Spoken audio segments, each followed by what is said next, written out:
Chapter 155. Chao Jixiang was the first of Wang Zhen's students. In the first year of Zheng Tong 1436, the court sent an army to Luchuan to suppress Si Renfa. Chao Jixiang served as an army supervisor.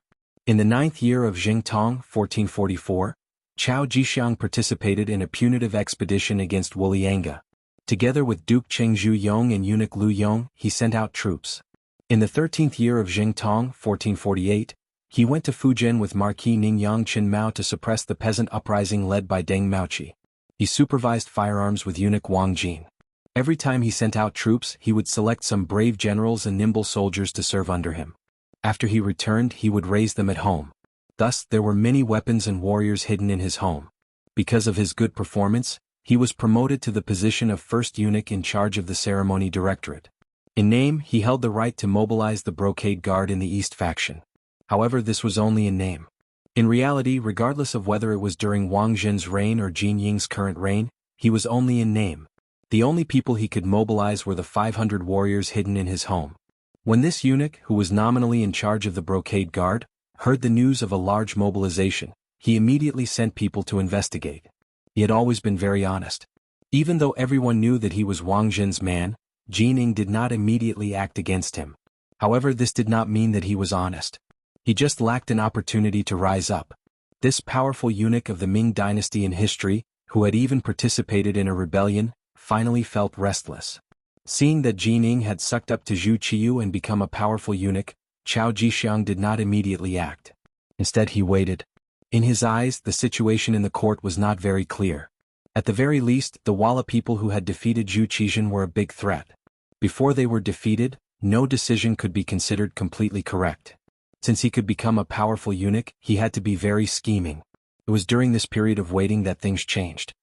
He learned from his trusted aide that Ying Zong might still be alive and that he had chosen Yang Qindong as the vanguard to return to the army.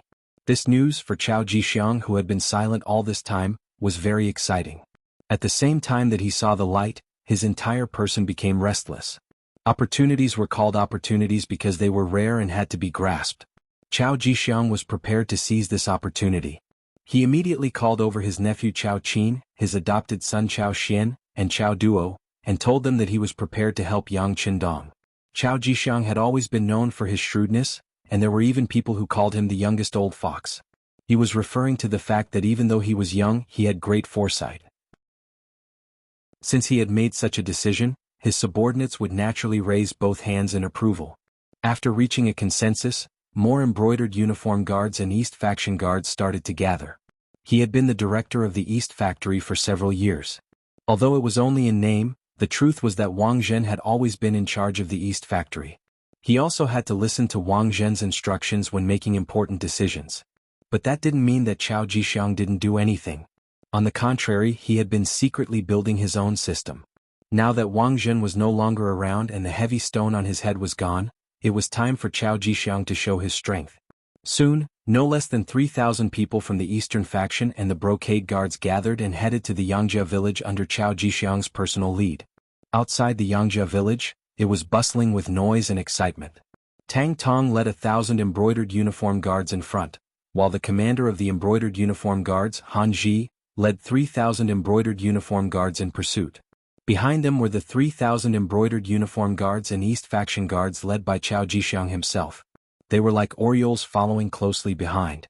The soldiers of the warden's office guarding the south gate of the great Ming dynasty looked at the large group of embroidered uniform guards and East faction guards walking out of the city.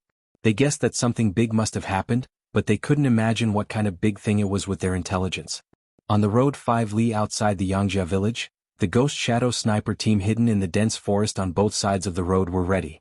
They were waiting for the enemy to arrive and give them a thunderous blow. This place would become the place for them to show their fangs once again. Yang Si stood alone in the middle of the road. He could already see the figures of Tang Tong and the others in the distance, but he still didn't panic. It was as if the army of 1,000 didn't exist. It wasn't until Tang Tong ran in front of him that he waved his hand and said, "Count Zhongdan has given the order. Warriors who are loyal to Ying Zong stand behind me. As for the others who want to invade the Yang family manor, kill them." Yang Si's voice wasn't very loud, but it had a kind of deterrent force. Tang Tong and the others consciously stood behind him and formed a formation. Just as they finished doing this, a group of people came from the distance. They were all wearing flying robes and holding embroidered spring sabers. Their faces were murderous. "Stop right there." When Yang Si saw that the distance between him and the embroidered uniform guards was already about 60 paces, he suddenly let out a loud roar. The sound of his roar rang out, causing Han Ji-xian, who was leading the charge, to involuntarily rein in his horse and stop. "Who are you? You dare to block the path of my embroidered uniform guards. Do you know that you have committed a capital offense?" Han Ji's eyes were full of murderous intent as he glared at Yang Si.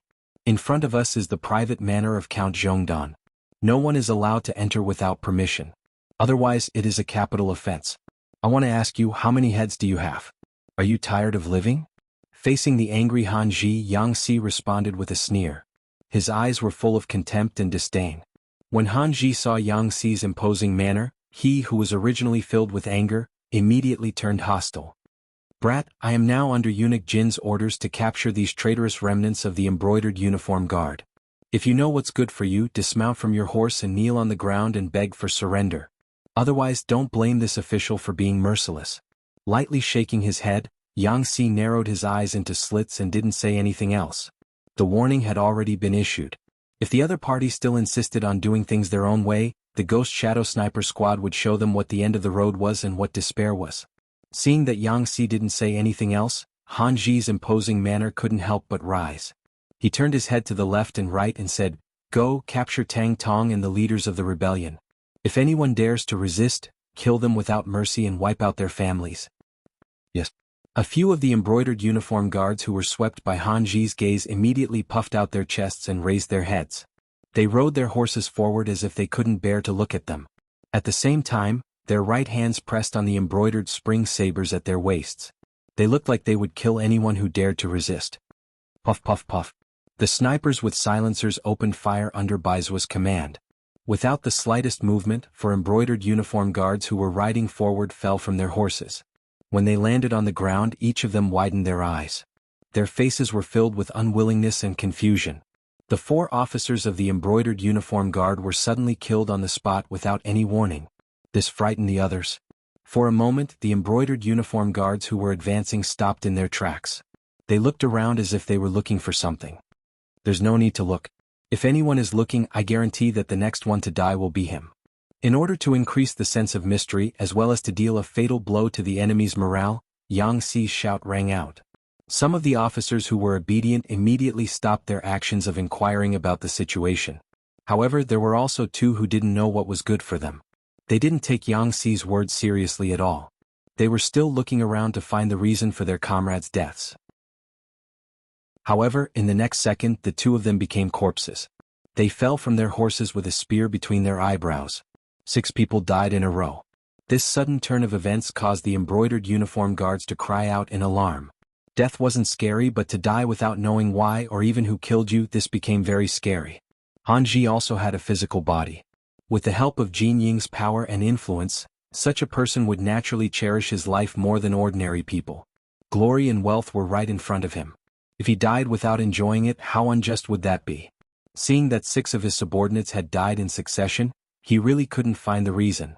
His expression changed again and again, and he said to the left and right, "Go, you guys, rush over. This official wants to see who is causing mischief in the dark." Han Ji didn't know the reason. Naturally, he couldn't go back and report to Jin Ying. Whether it was for his own position or to give his superiors an explanation, he needed more people to test the danger and find the real killer move. The embroidered uniform guards who were called out immediately changed their expressions. There were only 2 kinds of people who knew that they would die but still wanted to go forward. One was someone with strong faith. The other was someone who was stupid. For these embroidered uniform guards, faith was nothing.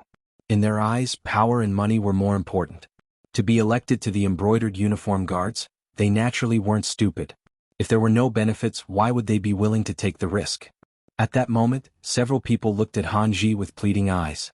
Their pleading was very obvious. What? Is no one going to listen to my orders? Let me tell you, if you rush forward and die in battle, you will die for the country. Your family will be compensated. On the other hand, if you disobey, not only will you die, your family will also be implicated. Choose for yourselves. The angry Han Ji wouldn't reason with his subordinates. He directly made his position clear. To outsiders, the embroidered uniform guards were very powerful. They could even capture important officials. However, at the same time their internal rules were very strict. So strict that even the slightest mistake could result in death. Since Han Ji had already threatened them, they had no other choice. After a few people looked at each other, their eyes filled with determination. Their hands shook the reins of their horses and they leaped into the ranks. After a few more almost inaudible gunshots, none of the embroidered uniform guards were lucky enough to survive. They all fell off their horses and died. Chapter 156. A few more people died, but they still didn't find anything out of the ordinary. While Han Ji's expression changed drastically, he realized that the embroidered uniform guards around him were intentionally keeping their distance from him. From the looks of it, it was clear that they were afraid of being called out and sent to their deaths. In the dense forest beside the road, the members of the Ghost Sniper team were very excited. They liked the feeling of taking someone's head from 1,000 meters away. The moment the bullet whizzed out, the blood in their bodies seemed to boil. Now they just hoped that Han Ji wouldn't be scared and give them a chance to kill to their heart's content. Would Han Ji be scared? The answer was yes. Seeing 10 of his brothers die in front of him for no reason, he was scared out of his wits. At this moment he wanted nothing more than to turn around and leave. If it wasn't for the fact that he didn't know how to reply to Jianghu, he would have disappeared long ago. In contrast, Tang Tong and the others were in high spirits. Although they didn't know why the enemy died as soon as they moved, they were sure that the person who did it in the dark was one of their own. With such a strong external aid, what else did they have to be afraid of? Now they just had to watch the other party advance and die one by one. At the same time, many of the brocade guards who were hesitant about whether to follow Tang Tong were glad that they made the right choice. Report. Just as Han Ji was in a dilemma and didn't know what to do next, a cavalry scout came from behind. As soon as he appeared, he got off his horse and knelt on the ground. Report to Master Han, Chao Jixiang is leading 3,000 brocade guards to surround us. Chao Jixiang. Hearing that someone was coming to surround them, Han Ji didn't feel nervous. On the contrary, he was very happy in his heart. He was originally worried that he wouldn't be able to report back without a reason. Now, Chao Jixiang's arrival gave him enough of an excuse. Not good, they're here to deal with us. So, everyone listen to my order, retreat. Han Ji reacted as if he was facing a great enemy and shouted in horror. Then he urged his horse back. The other embroidered uniform guards who didn't want to move forward for a long time finally had a suitable reason and excuse. They all followed behind Han Ji and ran away. 3,000 brocade guards really came with a strong momentum and left with flying sand. In the blink of an eye, they had all retreated, leaving only 10 gradually cold corpses on the ground. Where is Tang Tong?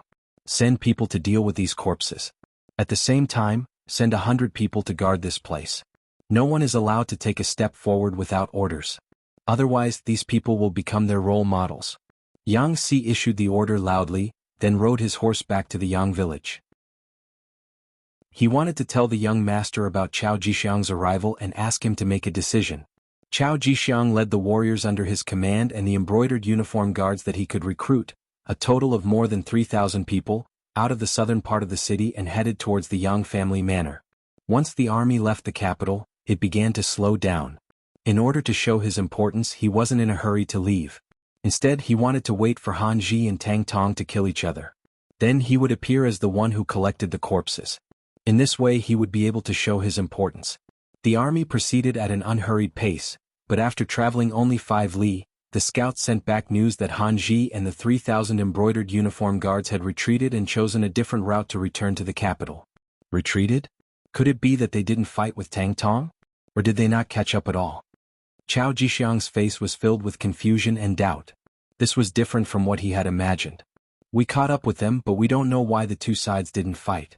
After they discovered our existence, they quickly left. The scout also had a puzzled look on his face, but he still told the truth about what he had heard. Chao Jixiang, who didn't know the reason, knew that the opportunity to watch the tigers fight was gone. However, he wasn't discouraged. There were benefits to not fighting. For example, Tang Tong and the others were safe. This was also a good thing. He believed that he had the ability to devour this force.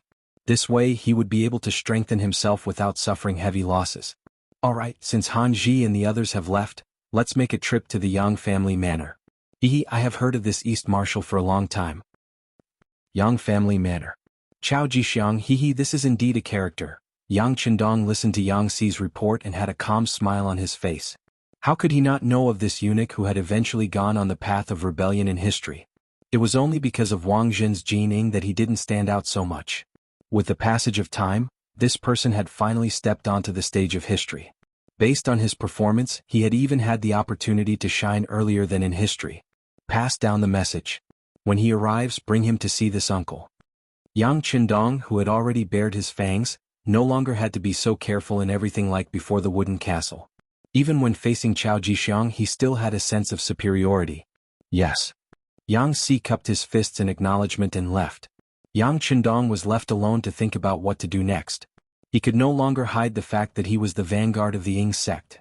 A dynasty was about to have 2 emperors. He really didn't know what choice everyone would make.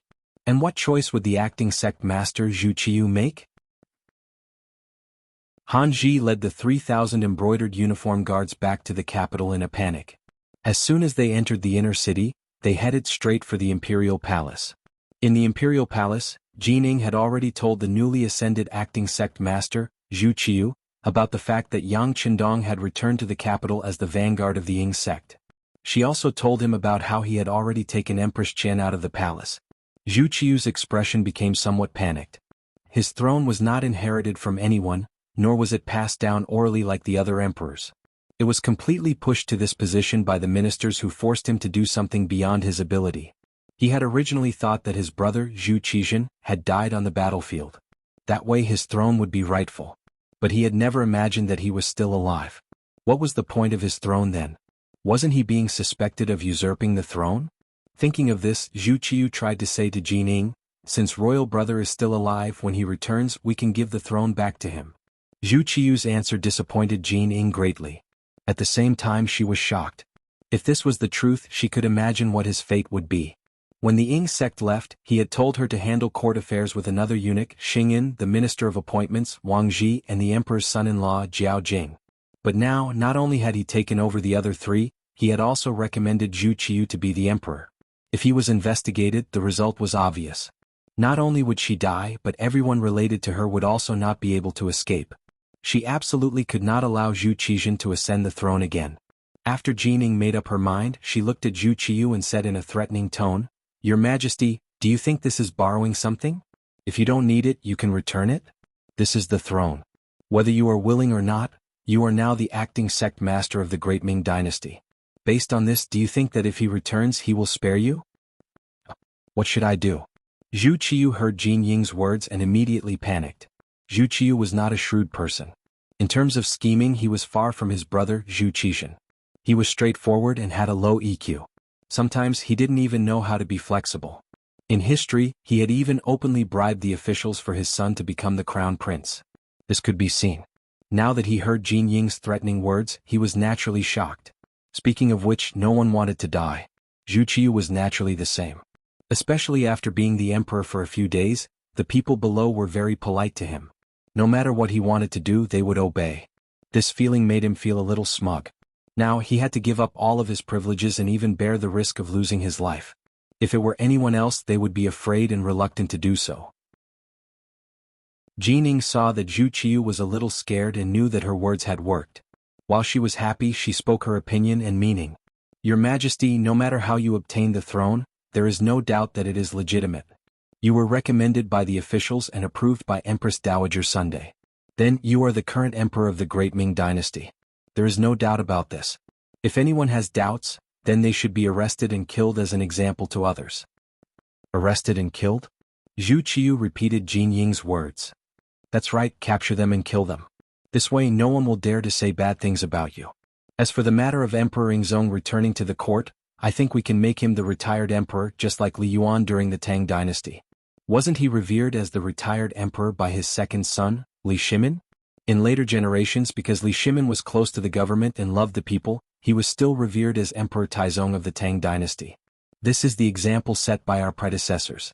Jining was not an ignorant and incompetent person. When she spoke of history, she was clear and logical. After Jin Ying's advice, Zhu Qiyu's expression became much better. He did not want to die. In order to live on and even live a better life, he could only let his imperial brother suffer. "All right, Then we will do as you say and honor my imperial brother as the retired emperor. However, I don't know how the officials will react. Will they support me? After all, I have only been the emperor for a few days. My imperial brother has been the emperor for more than 10 years. It's fine. As long as we give enough benefits, these officials will make the right choice, Jining said confidently. Now that he had great power and Zhu Qiu's support, he did not believe that anyone would dare to have any objections. Of course, he still prioritized roping in those who could be roped in. Ever since the Han dynasty revered Confucianism, the disciples of Confucianism were a privileged class and were high above the masses. They monopolized education and officialdom. They were decadent and fell. They were conservative and stubborn. However, they had great power. Even the emperor had to give face to Confucianism. Chapter 157. This was also why Zhu Qiu was so worried about the reactions of the officials. The power they represented was often greater than that of the imperial power. Jining naturally understood this principle. But it was precisely because he knew the reason that he was even more confident that as long as he gave them enough benefits, he would have no need to worry about the support of these officials. And among these ministers, there was one person who was very important, and that was Yang Qindong. Since Zhu Qiu had sent him back as the vanguard, this meant that he was trusted. If he could also support Zhu Qiu's claim to be the rightful emperor, Zhu Qiu would truly be unable to make a comeback. After deciding on a plan with the emperor, Jining left the main hall and ran into the embroidered uniform guard commander Han Ji, who was like an ant on a hot pan. When he saw his master come out, Han Ji dropped to his knees. This subordinate was incompetent and was unable to capture Tang Gue and the others. In addition, Cao Jixiang led a large group of embroidered uniform guards to cut off this subordinate's retreat. This subordinate was worried that the army would be lost, so I retreated first. But I have already sent people to the various city gates and warned them that without your highness's order, no embroidered uniform guard is allowed to enter the capital. What's going on? How many men did Cao Jixiang lead? So many things had happened in such a short time, and Jin Ying's expression changed again and again. He had originally believed that with his superior numbers, killing Tang Tong and capturing Yang Qindong was just a matter of time. Once Yang Shima became a prisoner, he would no longer have a chance to negotiate with him. At that time, he would be able to do whatever he wanted. He had never imagined that things would turn out to be completely different. It's like this. Han Ji wiped the sweat from his forehead and explained everything he had seen and heard to Jining. When he heard that 10 embroidered uniform guards had been killed without a single sign and that no one had been able to find out who had done it, Jining knew that it had to have been the work of those advanced firearms. He also understood that the report that Qian Sengbao had taken the Yang clan and was searching for firearms was false. By the time he had received the news, Qian Sengbao had probably already been dead. It seemed that the Yang clan truly could not be underestimated. With the advanced firearms, the Yangjia village was already impregnable. Now that they had Cao Jixiang's support, it was likely that they would become powerful. It seemed that this Yang Shima was really difficult to deal with. It would be impossible to defeat him without spending a bit of capital. Alright, I got it. How about this? I will immediately report this matter to His Majesty. You lead the embroidered uniform guards and wait for my orders. After Jining finished speaking, she turned around and walked towards the main hall of the palace. She found Zhu Qiu again. My dear minister, is there something wrong? Seeing Jining appear, for some reason, Zhu Qiu felt a burst of panic in his heart. Your Majesty, things are indeed a little unexpected. That Yang Qindong, who was just conferred the title of Loyal and Courageous Count by Ying Zong, has a very powerful firearm in his hands. It can easily take a person's life within a few hundred steps. Just now, 10 embroidered uniform guards died in the hands of this firearm. As soon as Jining saw Zhu Qiu, she made the situation sound very serious. If she didn't do that, she wouldn't be able to get his attention, and it wouldn't be easy to talk about the following conditions. There's such a thing? What should we do? Zhu Qiu started to panic again. He really didn't expect that he would be so nervous as emperor. Don't worry, I'll say the same thing. Your Majesty, as long as we give the loyal and courageous count enough benefits, it will be very easy for him to recognize you as emperor. Now, it's up to us to see how much capital we can spend, Jining asked tentatively. Although he said that he had great power now, when it came to conferring titles, it wasn't something that a powerful official like him could decide. All right, as long as he's willing to recognize me as emperor, I'll confer him a high official. My dear minister, what do you think will satisfy him? In order to become emperor, Zhu Qiu's life would no longer be threatened. At this moment he was also willing to spend a lot of capital. With Zhu Qiu's attitude, Ning breathed a sigh of relief. Your Majesty, since Ingzong can confer him the title of Count, why can't we confer him the title of Marquis? As long as we show enough importance, I'm sure that Yang Qindong will be indescribably grateful. At that time he'll naturally follow your lead. When that time comes, Ingzong will really have no one to rely on. Confer the title of Marquis? That's fine. I'll leave this matter to you, my dear minister. Zhu Qiu only hesitated for a moment before agreeing. Although there was a saying in the great Ming dynasty that one couldn't be conferred a title without military merit, since imperial brother Zhu Qizhen had already conferred the title of Count, it shouldn't be too much for him to promote him.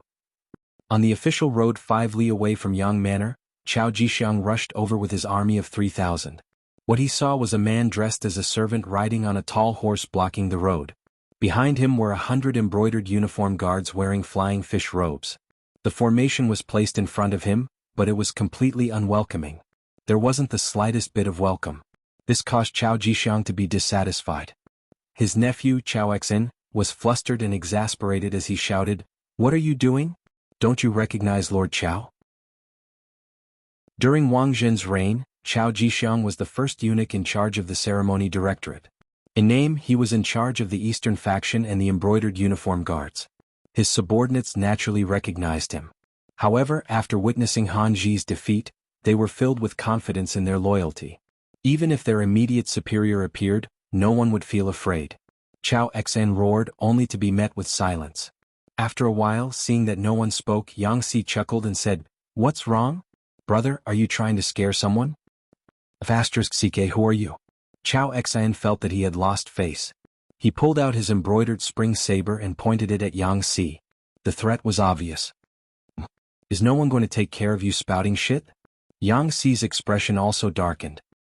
He looked at the leader, Chao Jixiang, implying that his subordinate was speaking rudely, but as the master he was not going to take care of him? Facing Yang Si's gaze, Chao Jixiang acted as if he did not see it. He raised his head slightly and looked at the sky above, as if he was sighing about the good weather today. Ding! A crisp and deafening sound suddenly rang out. The embroidered spring saber that was pulled out was struck by the spear and fell to the ground. Chao Xen, who was holding the saber, also staggered and almost fell off the horse. Who is it? The sudden change caused all the embroidered uniform guards to be extremely alarmed. The foster sons of Chao Xian and Chao Duo even stood on the left and right of Chao Jixiang, and they looked around with the intention of clearly seeing where the threat came from. There is no need to look. If I want your little lives, it is merely a matter of raising my hand. The corner of Yang Si's mouth curled as he coldly snorted when he saw Chao Jixiang and the rest acting as if they were facing a great enemy. When his voice fell, it also attracted the laughter of the 100 embroidered uniform guards behind him, including Tang Tong. The mocking laughter entered Chao Xian's ears, causing his face to flush red. He felt that he had lost all face. In a fit of anger he wanted to charge forward. However, he had just taken a step forward when the warhorse under him was suddenly startled. It then fell to the ground with a plop. Chao Xian, who was unprepared, was thrown to the ground. When he fell off the horse he rolled a few times. His body was covered in dust, and his face was pale as he stood foolishly on the spot. Do you see? If I wanted to take your life you would have been a dead man just now. It was only because Count Zhongguo thought that you were all wholeheartedly serving the public that he showed mercy. However, if there is anyone who refuses to accept this and wants to provoke me, then I won't be polite in the slightest. If you don't believe me you can try. Pointing at Chao Xan who was crawling up from the ground, Yang Si's words were no longer merciless. This time there was no one who didn't believe him. Although there were still some people who didn't accept this, they suppressed the impulse in their hearts. This was because they knew that if they didn't act properly, it was very likely that they would end up dead on the spot. Chao Jixiang, who was originally calm and waiting for Yang Qindong to appear, was no longer as relaxed as before. When he looked at Yang Si again he first pushed away Chao Xian and Chao Duo who were protecting him. Then he mounted on his horse and cupped his hands together. This brother, I am Chao Jixiang. I have something to discuss with Count Zhongguo. Please pass on the message. Wouldn't it have been fine if you had done this earlier? Alright, wait for me to report to Count Zhongguo. Yang Si had long expected this kind of result. He cupped his hands together and spoke with a trace of politeness. Turning around, Yang Si didn't immediately head straight for the Yang clan manor. Instead he said to the leader, Tang Tong, Look carefully. If anyone doesn't listen to my advice and recklessly charges forward, you only need to shout loudly and there will naturally be people who will take their lives. After saying this, Yang Si swaggered off, leaving Chao Jixiang and the others with no place to vent their anger. No matter what, Chao Jixiang was the eunuch in charge of the ceremony directorate and was ranked first. Moreover, he also had the status of the East Faction factory manager. Normally, when he met any minister, the other party would be polite. How could he have encountered this kind of situation? Even if Yang Qindong had already been conferred a noble title and became Count Zhonghua, there were still many people in the Great Ming dynasty who had a noble title. How could he dare to be so impolite to the East Faction factory manager? It was just that the situation was stronger than the person. Although in terms of status he was a level higher than the other party, the killing intent that came out of nowhere really scared Chao Jixiang and the others. Yang Si told them to wait obediently so they could only continue to wait. In the Yang clan manner. Yang Qindong was in the study drawing for the women. Because there were too many women squeezing in, it actually felt a little crowded. Hu Yan, Xiao Yin, Yang Duo, Lady Shui, and Lady Xiang were all in the study, waiting in line for Yang Qindong to draw. A strange atmosphere lingered in the study, giving Yang Qindong a kind of scalp-tingling feeling. Chapter 158. Among the 5 women, Hu Yan and Yang Duo were in the same group. Their gazes were the most direct, sweeping over Xiao Yin and the other 2 women from time to time, giving people the feeling that they were scanning their bodies. Because of their backgrounds, Hu Yan and Yang Duo had more in common. In their opinion, it wasn't that a man couldn't marry a concubine, but he should at least respect the first wife, right? Obviously, Hu Yan should play the role of the first wife. Xiao Yin and Madame Shui were in the same group. They were all people who had served Yang Qindong before, and they had the same experience of serving him. Naturally, their hearts were closer. However, when they faced Hu Yan's gaze, they still felt a little unnatural. Perhaps they also knew that with their backgrounds, it was impossible for them to be the first wife of the 6th young master. To be able to become a concubine was already a blessing from their ancestors. The last of the 5 women, Madame Xiang, felt uncomfortable standing there. She was extremely careful when she spoke and walked. Her background wasn't good, and she hadn't been recognized by Yang Qindong. Logically speaking, she shouldn't stay here. However, after experiencing the previous incident, she didn't want to let go of this relationship. So what if she was looked down upon? In short, this time she definitely wouldn't back down. Even if she had to refuse, she would do it on Dong Shuai's bed. It was said that 3 women were enough to make a show, but now there were 5 women. 4 of them had feelings for him, and one of them was his biological sister. Yang Qindong didn't know what to do. Although he was still holding a brush, he was no longer in the mood to paint. Cough. With a light cough, Yang Qindong decided to change the situation. Some things needed to be made clear. Otherwise, he didn't know how he would live in the future. What he wanted was to enjoy the happiness of having multiple wives, not to look at other people's faces and consider their feelings. His cough immediately attracted the attention of the 5 women. Almost at the same time, several cups of tea were handed to him. Seeing all the women fawning over him, Yang Qindong couldn't help but let out a long sigh and said, "All right, I understand your intentions. Now I'll give everyone a choice. If you want to leave my woman, you can do so. Not only will I not pursue the matter, I'll even give her a large sum of money. It can be considered as ending our fate." "That's right, 7th sister, can you leave first?" Yang Qindong's intention was to discuss, but his tone was extremely firm. This caused 7th sister Yang Duo, who originally wanted to stay here to watch the show, to feel a chill run down her spine. She actually involuntarily agreed and then left the study. After Yang Duo left, the 4 women left behind all liked Yang Qindong, and Dong Shuai also liked them. At this moment, the 5 of them were staring at each other, but none of them moved. "All right, since no one wants to leave, then this young master has to say some rules." Yang Qindong began to set the family rules. As the saying goes, nothing can be accomplished without rules. If he didn't make things clear in advance, if something happened in the future, it wouldn't be easy to come up with a solution. Since you've chosen to be Yang Qindong's woman, then the first thing you need to do is not to be jealous. If anyone can't accept this, then you can also leave now. My promise just now still counts. As he spoke, Yang Qindong's gaze fell on the 4 women one by one.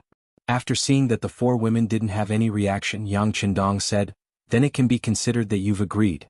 From now on, if anyone takes any extreme actions because of jealousy, then sorry, the result will be that you'll be kicked out of the Yang family village and never allowed to take a step back." Second, after becoming my woman, you need to pay attention to unity. Because you'll be sisters in the future. If you get along well, this young master will naturally be happy. If I have to see you use all kinds of methods to fight, then I'll be very unhappy.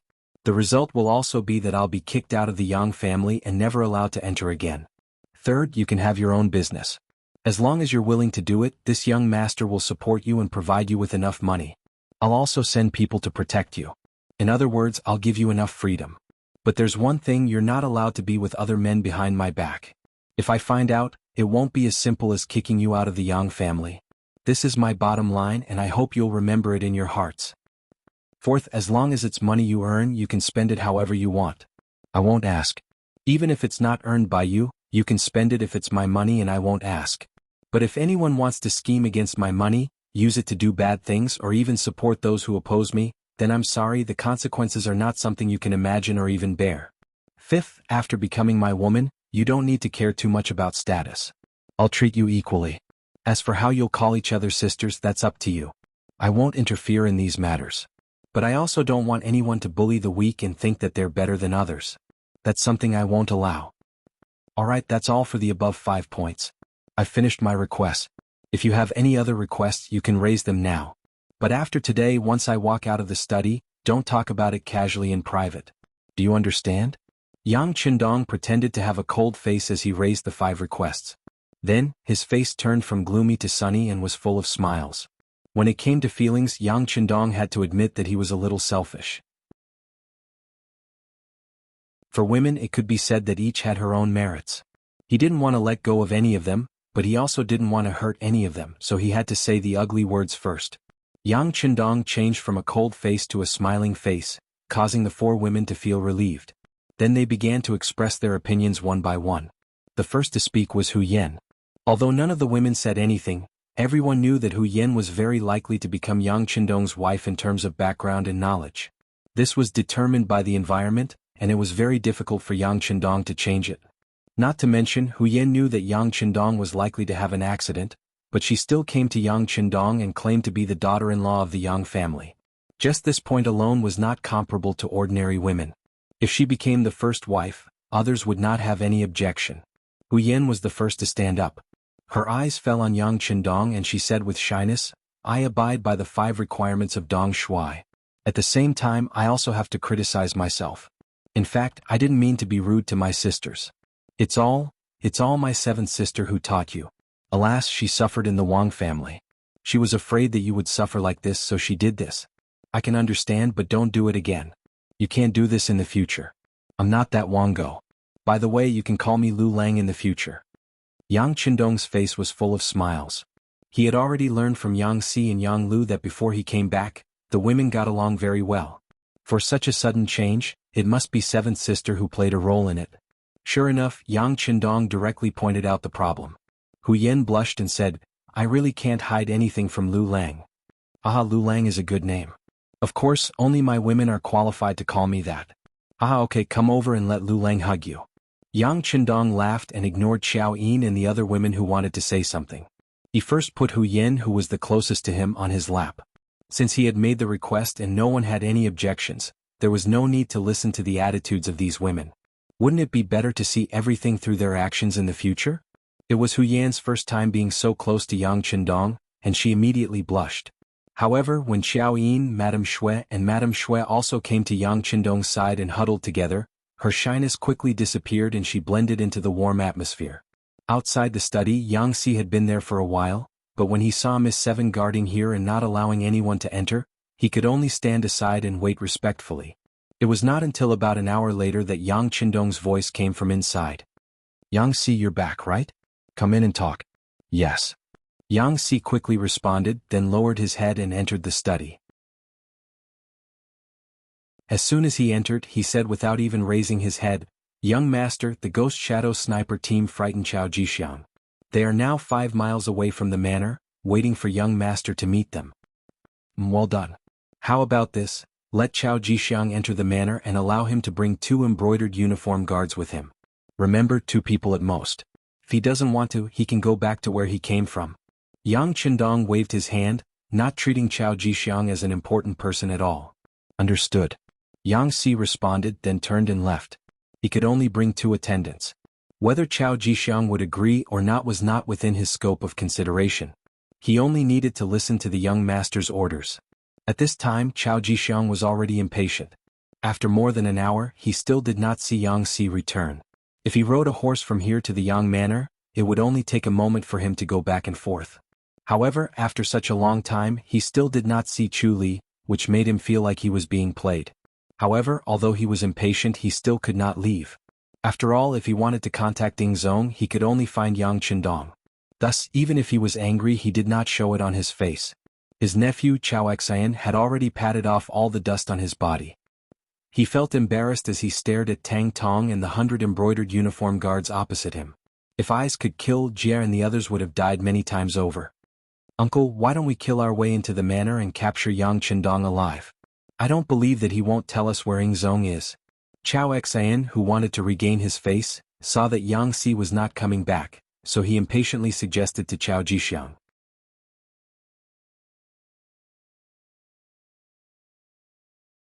Chapter 159. Upon hearing his words, Chao Xian and Chao Duo nodded in agreement. Clearly they had the same thoughts. "Charge over. Have you forgotten how you fell off your horse?" Chao Jixiang glared at Chao Xian. He had just patted off the dust on his body, yet he had already forgotten about the pain. Did he even have a brain? Chao Xian was naturally indignant after being reprimanded.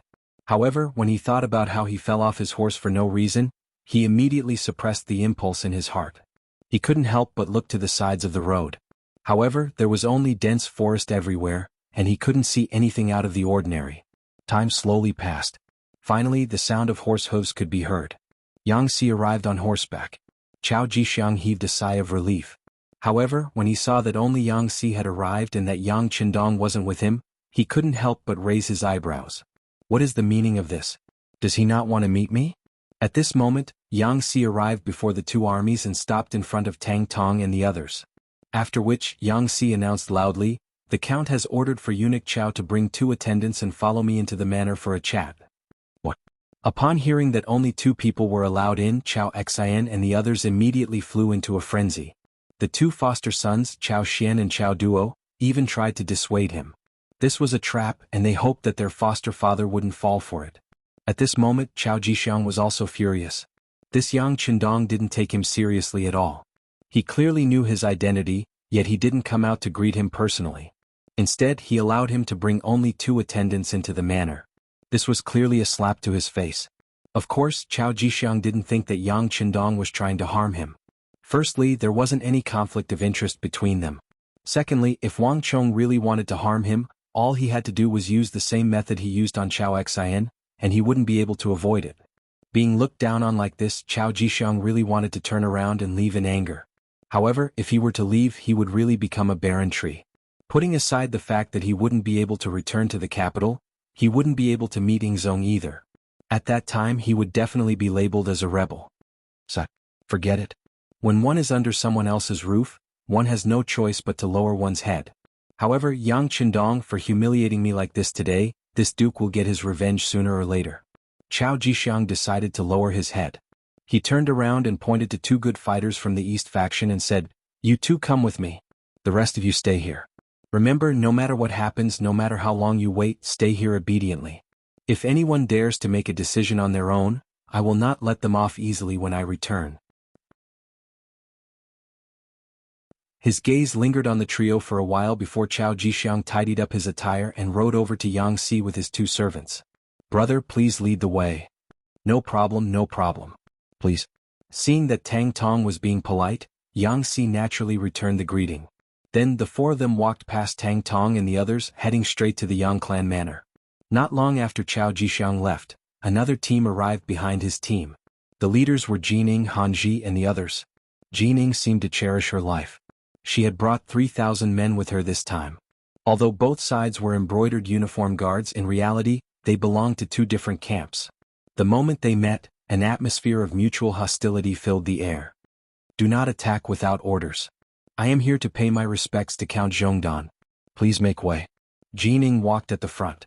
On her left and right were the martial arts experts from the East faction. This was to ensure that if anyone tried to harm her, she could react immediately. Since Jining did not take the initiative to attack, Chao Jixiang and the others naturally would not look for trouble. Everyone was wary of each other and allowed them to come before the two armies. With Yang Si gone, Tang Tong became the person in charge and was pushed forward.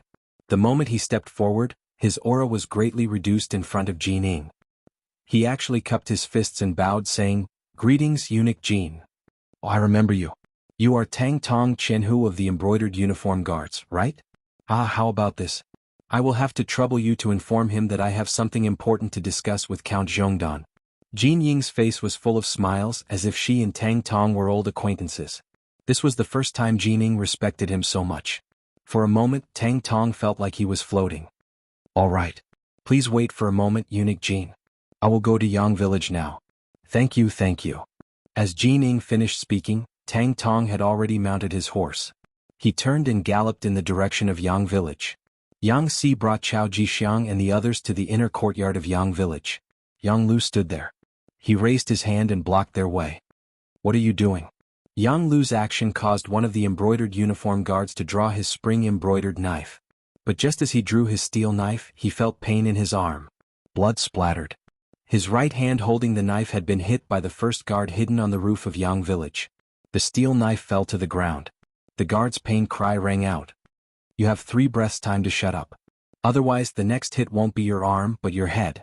Yang Lu reached out his right hand and gestured a pistol. He chuckled as he spoke to the embroidered uniform guard who dared to draw his knife. Although Yang Lu was smiling when he spoke, the content of his words was so terrifying that the embroidered uniform guard immediately shut his mouth. He allowed the pain to break out in a cold sweat. He didn't dare to make the slightest sound. "That's more like it. Our count doesn't like to see people using weapons. So, it's best that you cooperate with the inspection. Come, raise your arms and take out your weapons." Yang Lu walked in front of Chao Jixiang with a twisted smile. Chao Jixiang knew that Yang Lu wanted to search him. Although he didn't have any weapons on him, this action was a form of contempt. This made him very unhappy. But since he was here, he had to abide by the rules. Especially since there was already an example in front of him, he didn't dare to play any tricks. Only after letting out an unhappy snort, he still cooperated with Yang Lu's inspection in the end. After searching for a while and not finding any dangerous items on him, Yang Lu nodded and spoke to Yang Si. "Fourth brother, I'll bring him in." "No problem. I also need to keep an eye on the front in case anyone tries to play any tricks.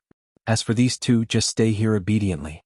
Remember, if you dare to do anything untoward, I guarantee that your heads will explode in the next second." After Yang Si agreed, he intimidated the 2 embroidered uniform guards who had followed him. Then he mounted his horse and rushed out of the manor. Just as Yang Si rode out of the manor, he saw Tang Tong riding a horse towards him. "Stop. Why aren't you keeping an eye on the front? Why are you running into the manor?" Tang Tong was still a Qianhu of the embroidered uniform guards and wasn't considered a member of the Yangxie's new army. Naturally, he couldn't enter the manor as he pleased. "Brother Yang Si, eunuch Jining is here. He's just 5 li away and says he wants to see the count." When Tang Tong saw Yang Si, he didn't know why he felt nervous. Perhaps he was worried that if he didn't perform well, something would fly out of nowhere and kill him. So what if he's here? What's there to be surprised about? Wait here first. I'll report this matter to the count. Yang Si, who was very dissatisfied with Tang Tong's performance, rolled his eyes and pointed to the ground. He meant to tell Tang Tong that he could go up to this point. If he wanted to go any further, he would be crossing the line. Tang Tong was an understanding person. He nodded repeatedly and almost raised his hand to swear that he wouldn't cross the line. Not far from the 2 of them, outside the Yang Manor, 900 embroidered uniform guards were eating with pots and pots. Since they had come to the Yang Manor, there was naturally plenty of good food and drink. They were really eating big pieces of meat and drinking big mouthfuls of wine. Even from a distance, a fragrant smell wafted over. This was the rule of the Yang Manor. As long as you weren't a member of the Yang Manor, no matter what your status was, you couldn't stay here without permission. This rule came into effect after Yang Qindong returned. In the side hall of the Yang family manor, Chao Jixiang saw Yang Qindong, who was dressed in green. Just like before the battle, he was wearing the most ordinary green clothes. When Yang Qindong walked out under the protection of Tiger's mane, Chao Jixiang hurriedly stood up and said respectfully with a smile, "Greetings, Count Zhongdan. Eunuch Chao is too polite. Take a seat." Casually pointing to a chair, Yang Chendong sat down at the head of the table with a smile on his face. When Yang Chendong sat down, Chao Jixiang slowly sat down, giving off a feeling that he was following the rules. But the more he acted like this, the more Yang Chendong felt that this person wasn't simple, and the more cautious he became. After both parties sat down, Yang Chendong took the initiative to speak.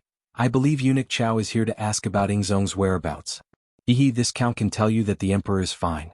He eats well and sleeps well. He is on his way to the capital. It's just that. Hearing that Ingzong was fine, Chao Jixiang's face revealed a happy smile. Dai Zong had already put Jining in an important position, so it was impossible for him to put him in an important position. But with Ingzong, if Wang Jin died, he would have a chance to be promoted. But after hearing Yang Chendong's words, his originally smiling face became tense. But what does Count Zhongdan mean by just that? With a long sigh, Yang Chendong pretended to bemoan the state of the universe and the fate of mankind and said, but now that there is an emperor in the capital, I really don't know what will happen to Ingzong when he returns. Yes. After hearing this, Chao Jixiang's face became much more unsightly. Now that there was a new substitute emperor, Zhu Qiyu, in the capital, why would Zhu Qizhen return at this time? It was impossible for there to be two emperors in a single dynasty. One of them was destined to leave the throne. Although Ingzong had been the emperor for a long time, Dai Zong now occupied the capital, controlled the army and had the initiative. If they really fought, it was unknown who would win. Chapter 160. If Ingzong won, everything would be fine. But if he lost, wouldn't he be doomed as well? The stakes were too high. Human lives were at stake. Seeing Chao Jixiang nod his head in agreement, Yang Chendong asked, Eunuch Chao, you are very familiar with the situation in the capital and the imperial court. Do you have any good ideas? You really don't have any? As the saying goes, two tigers cannot live on one mountain. If the two tigers fight, one of them will be injured. Chao Jixiang gave an example, saying that they needed a war to solve the problem. No. After hearing Chao Jixiang's suggestion, Yang Chendong shook his head. Eunuch Chao, since you have been in the capital for a long time and hold the power of the Eastern Depot and the embroidered uniform guard, you should know that Walla's army is approaching the capital. If there is an internal conflict in the imperial court at this time, it will only hurt those close to you and make your enemies happy. Then what should we do? Thinking about the military intelligence he had just received, Walla's army had already broken through Baiyang Pass and Zijing Pass, and was currently attacking Jiyong Pass. The gates to the capital were about to open, and if that was the case, the capital would be in danger. It was indeed not a good time to have internal strife. But in this situation, without confirming who the emperor was, how could they divide their forces to fight against Walla's army? Just as Chao Jixiang's face was filled with worry, Yang Si rushed in from outside. The moment he entered the hall, he knelt on the ground and respectfully said to Yang Chendong, Young master, Eunuch Jining is here. He is waiting for you 5 li outside the Yang residence. So fast. Please. After hearing this, Yang Chendong was not surprised at all. It was clear that he had expected this. But after saying please, he did not forget to add to Yang Si, old rules, he can only bring 2 people to the residence. This uncle only wants to live the life of an ordinary person. I don't want to see an army coming. I will be afraid. Yes. Yang Si nodded and then walked out of the room. When Chao Jixiang saw this, his heart was filled with disdain. You have such powerful retainers, are you afraid that others will send an army to attack you? What a joke. Of course, these were just thoughts in his heart. After knowing that Jining was coming, there were some things that needed to be said in advance. Originally, Chao Jixiang wanted to wait for the right time, but now he didn't dare to hide anything. Uncle Zhongdan, Jining has already pledged her loyalty to Dai Zong. You have saved Ingzong and you have done a great service. I believe that once Ingzong ascends to the position, you will not be lacking in benefits. You have to think twice about your every move. Reconsider? Well, I've been thinking about it. Let me think about it. Yang Chendong kept nodding as if he had heard Chao Jixiang's words. However, from that moment on he actually stopped talking. Instead, he closed his eyes, giving off the feeling that he was thinking about something. However, he was actually waiting for Jin Ying's arrival. Only when she was here could the next step be carried out as he wished. Seeing that Yang Chendong was indeed reconsidering, Chao Jixiang suddenly became anxious. Uncle Zhongdan, no matter what, Ingzong has been in power for more than 10 years. He is still very popular in the imperial court. Compared to Dai Zong, who has just ascended to the position, he has too many advantages. He should be the one to take charge. That's right. Eunuch Chao is right. Let me think about it carefully. Yang Qindong still didn't open his eyes. He kept nodding, giving off the feeling that he was really thinking hard. 5 miles away from the Yang manor, Yang Si and Tang Tong rushed back. When it was said that Jin Ning was allowed to enter the manor, but she could only bring 2 guards, Eunuch Jin didn't even show a trace of displeasure. Instead, he happily nodded and agreed. Then he smiled and rode his horse to Yang Si's side. From this, it could be seen that Jin Ning and Chao Jixiang were both astute people. Oftentimes, the more polite a person appeared on the surface, the harder it was to deal with them. Not long after, Jin Ning appeared at the Yang manor. When she entered the side hall, she saw Yang Qindong resting with his eyes closed. Chao Jixiang had an anxious expression on his face. Listening to the voice and looking at people's faces, Jin Ying's heart calmed down just from this discovery. If Yang Qindong had already made a decision, Chao Jixiang wouldn't be so anxious. Since that was the case, it meant that he still had a chance. It had to be said that Jin Ying had indeed served 4 emperors. No. Now it should be 5 emperors. Few people could compare to her decisiveness in doing things. Seeing that the situation was still uncertain, she reached into her clothes and took out an imperial edict with a golden dragon on it. At the same time she shouted, "The imperial edict has arrived.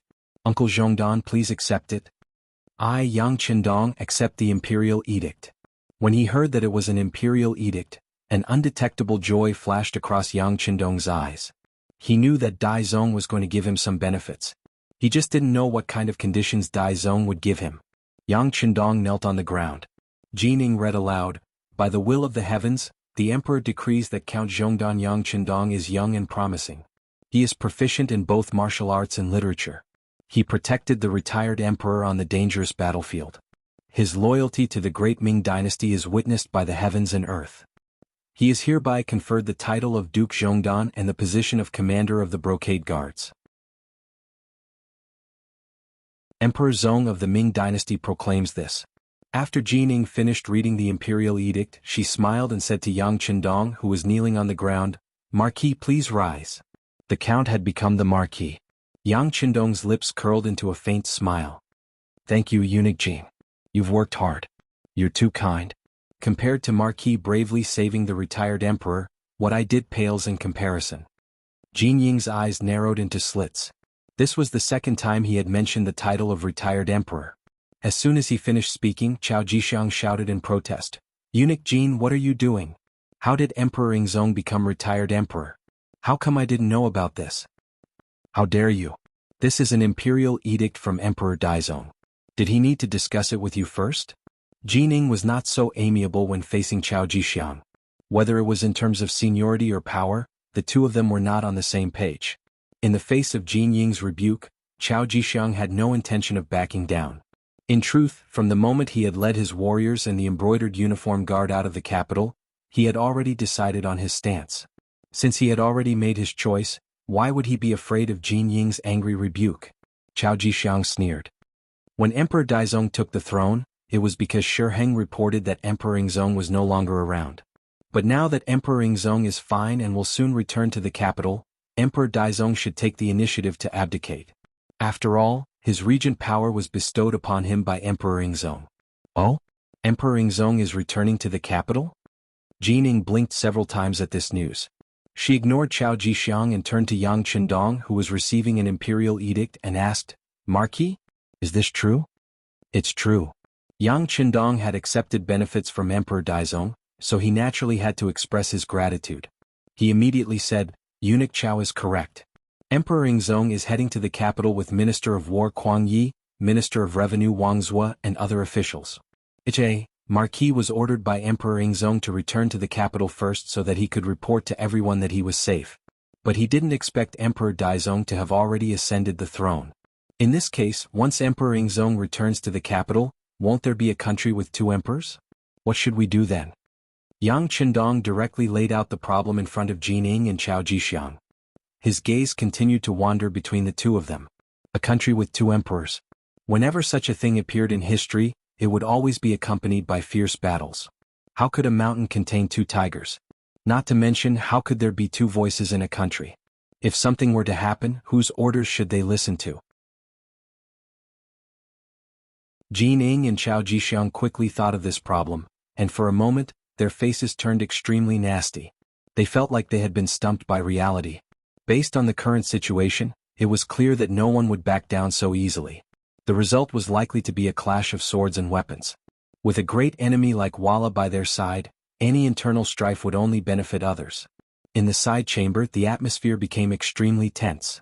The three of them didn't speak for a long time, each with their heads lowered, thinking about their own matters. Yang Qindong also had his head lowered, but he wasn't thinking about anything. Instead, he was resting with his eyes closed. He had hurried on his journey and hadn't had a good rest since returning. He was indeed a little sleepy. It was precisely because he was sleepy that he began to snore softly. This was so clear in the silent side chamber, so out of place. Cough, cough. Jin Ing and Chao Jixiang coughed softly at the same time, using this method to wake Yang Qindong up. There was movement. Yang Qindong had indeed woken up. When he raised his head, he met Jin Ing and Chao Jixiang's eyes. He smiled and said, "What? Have the two of you come to a conclusion? If you have, then please leave. Marquis has been hurrying on the road for days. He is indeed too tired." After he finished speaking, Yang Qindong slowly stood up. From the looks of it, it was clear that he wanted to leave this place and find a big bed to have a good sleep. Yang Qindong wanted to leave. This made Jin Ing and Chao Jixiang very anxious. They both knew that they couldn't make a decision on their own. If the other party was unwilling to give in, they wouldn't give in either. In the end, they would only meet in battle. This was an outcome that neither of them wanted to see, because no one could guarantee that they would be the victor. After thinking about it, he still needed Yang Qindong to be a partner or a middleman, to give a balanced and reasonable way to deal with it. Since that was the case, how could they let him leave? At that moment, the two of them blocked Yang Qindong's path. "Marquis, we can't come to a conclusion. Can you please show us the way?"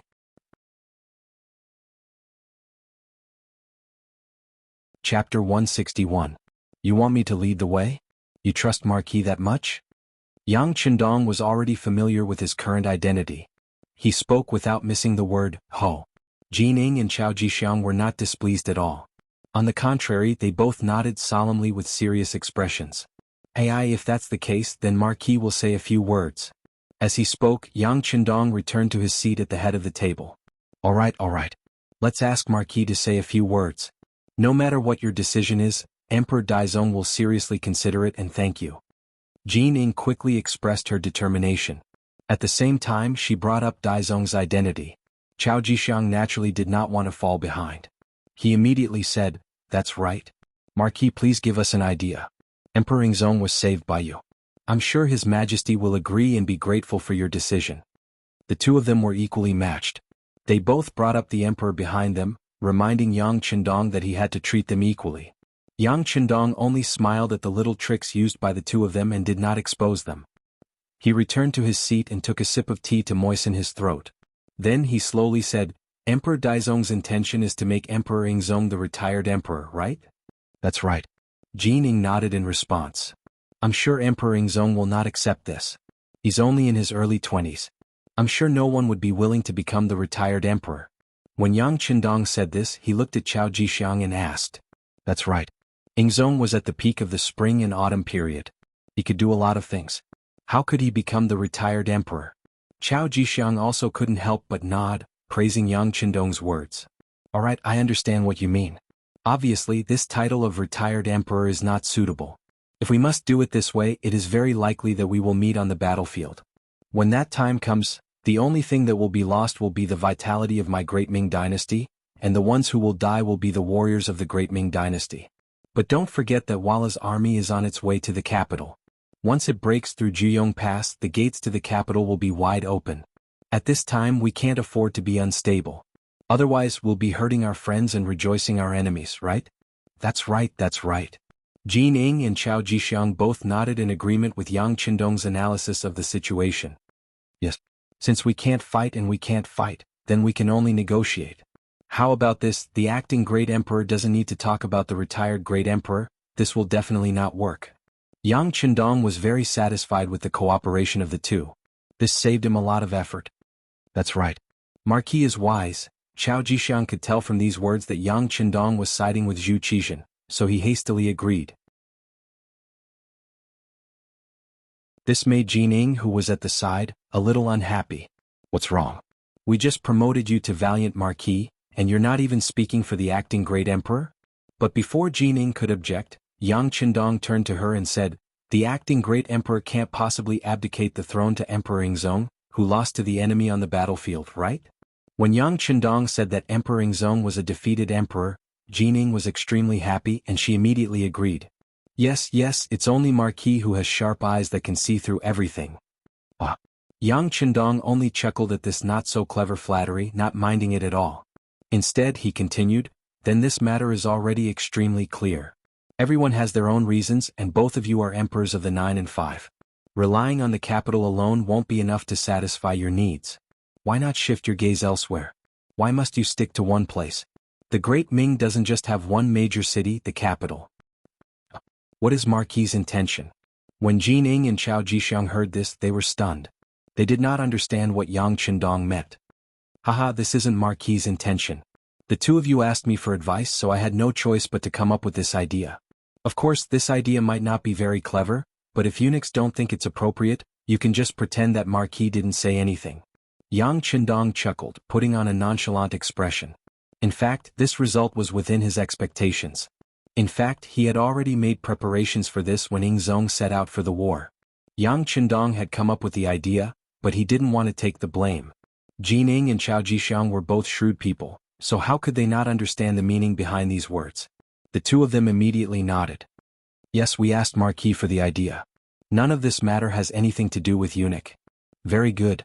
Since that's the case, I'll add a few words. Since the capital can only have one emperor, why can't Emperor Ingzong give up this place? For example, if you go to the capital of Nanjing, the climate there is pleasant, and it's no less prosperous than the capital. It already has other palaces and palaces. It truly is a place where dragons flourish. Under their gazes, Yang Qindong finally revealed the ultimate goal of his plan, which was to divide the great Ming dynasty into two. Go to Nanjing? Chao Jixiang's eyes widened. It seemed that this result was completely out of his expectations. It was also something that he had never thought of before. It wasn't just Chao Jixiang. Even Jining fell silent. Similarly, the result was somewhat out of his expectations. He had originally believed that as long as he could rope in Yang Qindong, he would be able to learn of Emperor Ingzong's whereabouts. Afterward, he would send an army to bring Emperor Emeritus back to the capital and place him under house arrest. But now it seemed that Yang Qindong would not betray Emperor Ingzong. Not only that, he even had the idea of allowing Emperor Ingzong to continue as emperor. Fortunately, he was not allowed to return to the capital, which could be considered as speaking on Dai Zong's behalf.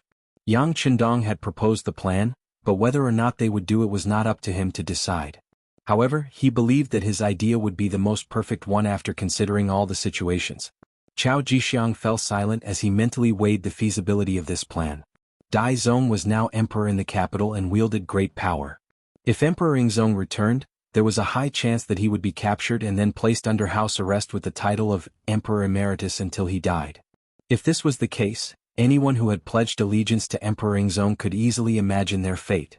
Since he had no confidence, he might as well go to Nanjing and proclaim himself emperor. Given that Emperor Ingzong had been emperor for so many years, he should be able to quickly accumulate a powerful force. At that time, he would have the choice of remaining in Nanjing or fighting his way back to the capital. In this way, Yang Qindong's plan could not be considered wrong. On the other end, Jining was also considering Yang Qindong's proposal. It was true that Dai Zong was emperor and that he controlled the capital. But his ascension to the throne had not been justified, and he had only been on the throne for such a short period of time. Who knew what those important officials in the capital were thinking? If they supported Emperor Ingzong, wouldn't Dai Zong's position be at risk?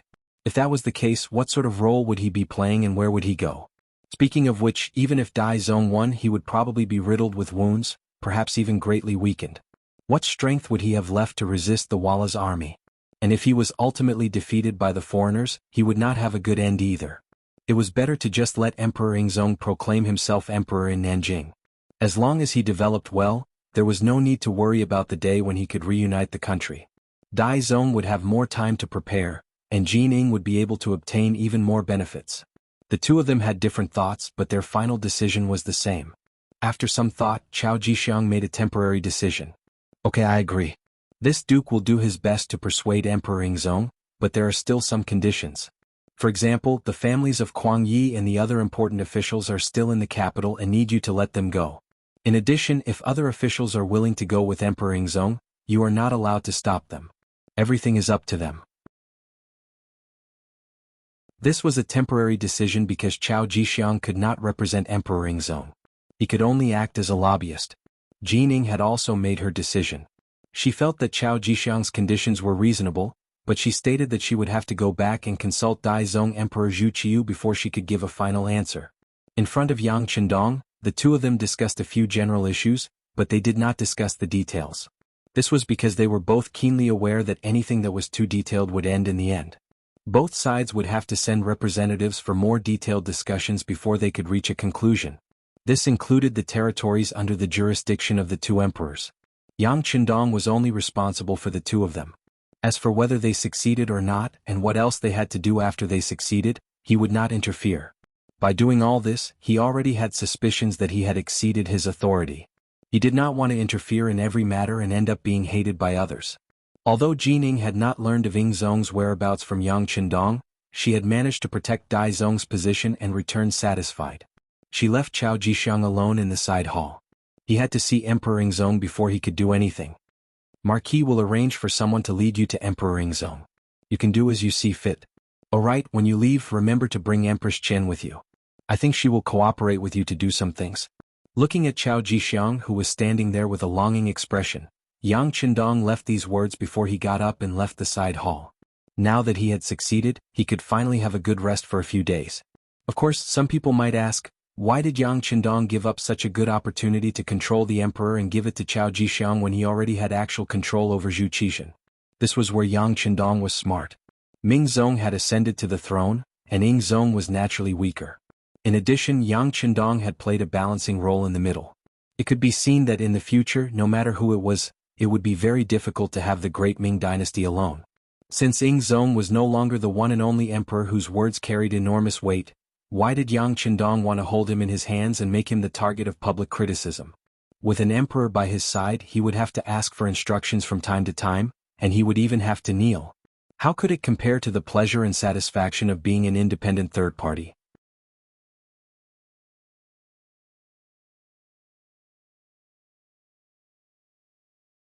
Chapter 162. Chao Jixiang had some ability. Once he developed, he wouldn't be too far off from Wang Zhen. But it was precisely because he had the ability that he could better assist Zhu Qishan. Otherwise, if he was an idiot, it wouldn't be long before he was eaten up by Jining. The sixth young master didn't want either side to become stronger. What he needed was balance. Only then could he show his importance. Yang Qindong would have more room to display his abilities. The two emperors kept each other in check so he could be sandwiched between them and reap the benefits. Now that the matter is settled, the next step is to prepare for the war. That's right, is there any news from Crimson City? Yang Qindong returned to the study and looked at Tiger's Mane. They're already on their way to the capital. They're coming in small groups so that they won't attract attention. Tiger's Mane knew what Yang Qindong was asking about and respectfully replied. The sixth young master who had grown up with him was now Marquis. The young master wasn't even 20 yet, but his future was bright. Tiger's Mane wouldn't be a nobody if he followed such a master. Alright, I understand. The young master is sleepy. If there's nothing important, don't call me. Yang Qindong waved his hand and walked toward the bedroom next to the study. Hu Yin, Xiao Yin, and the others had been waiting there for a long time. Although they might not be able to do anything with them around, it was still better to be with beauties than with those incomplete eunuchs who only knew how to fight for power. On the road 5 li away from the Yang clan manor, the bustling scene had disappeared. After Jining and Chao Jixiang left, Tang Tong, who had stayed behind, was also taken away.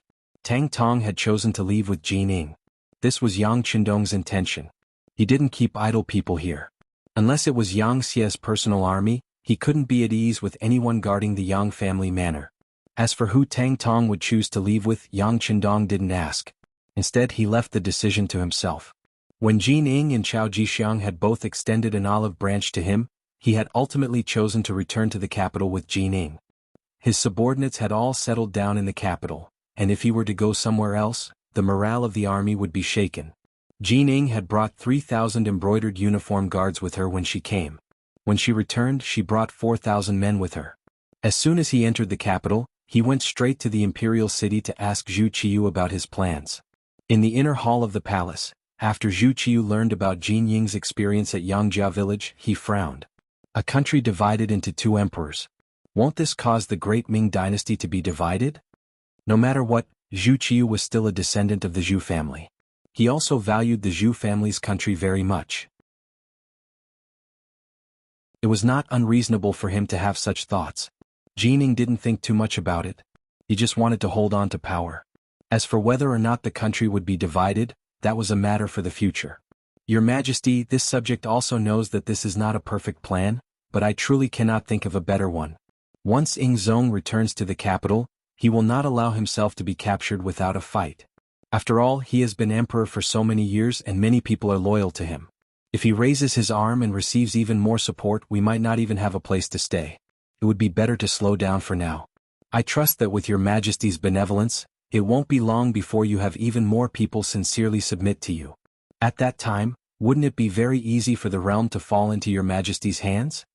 Jin Ying placed Zhu Qiyu in a very high position, her eyes brimming with confidence.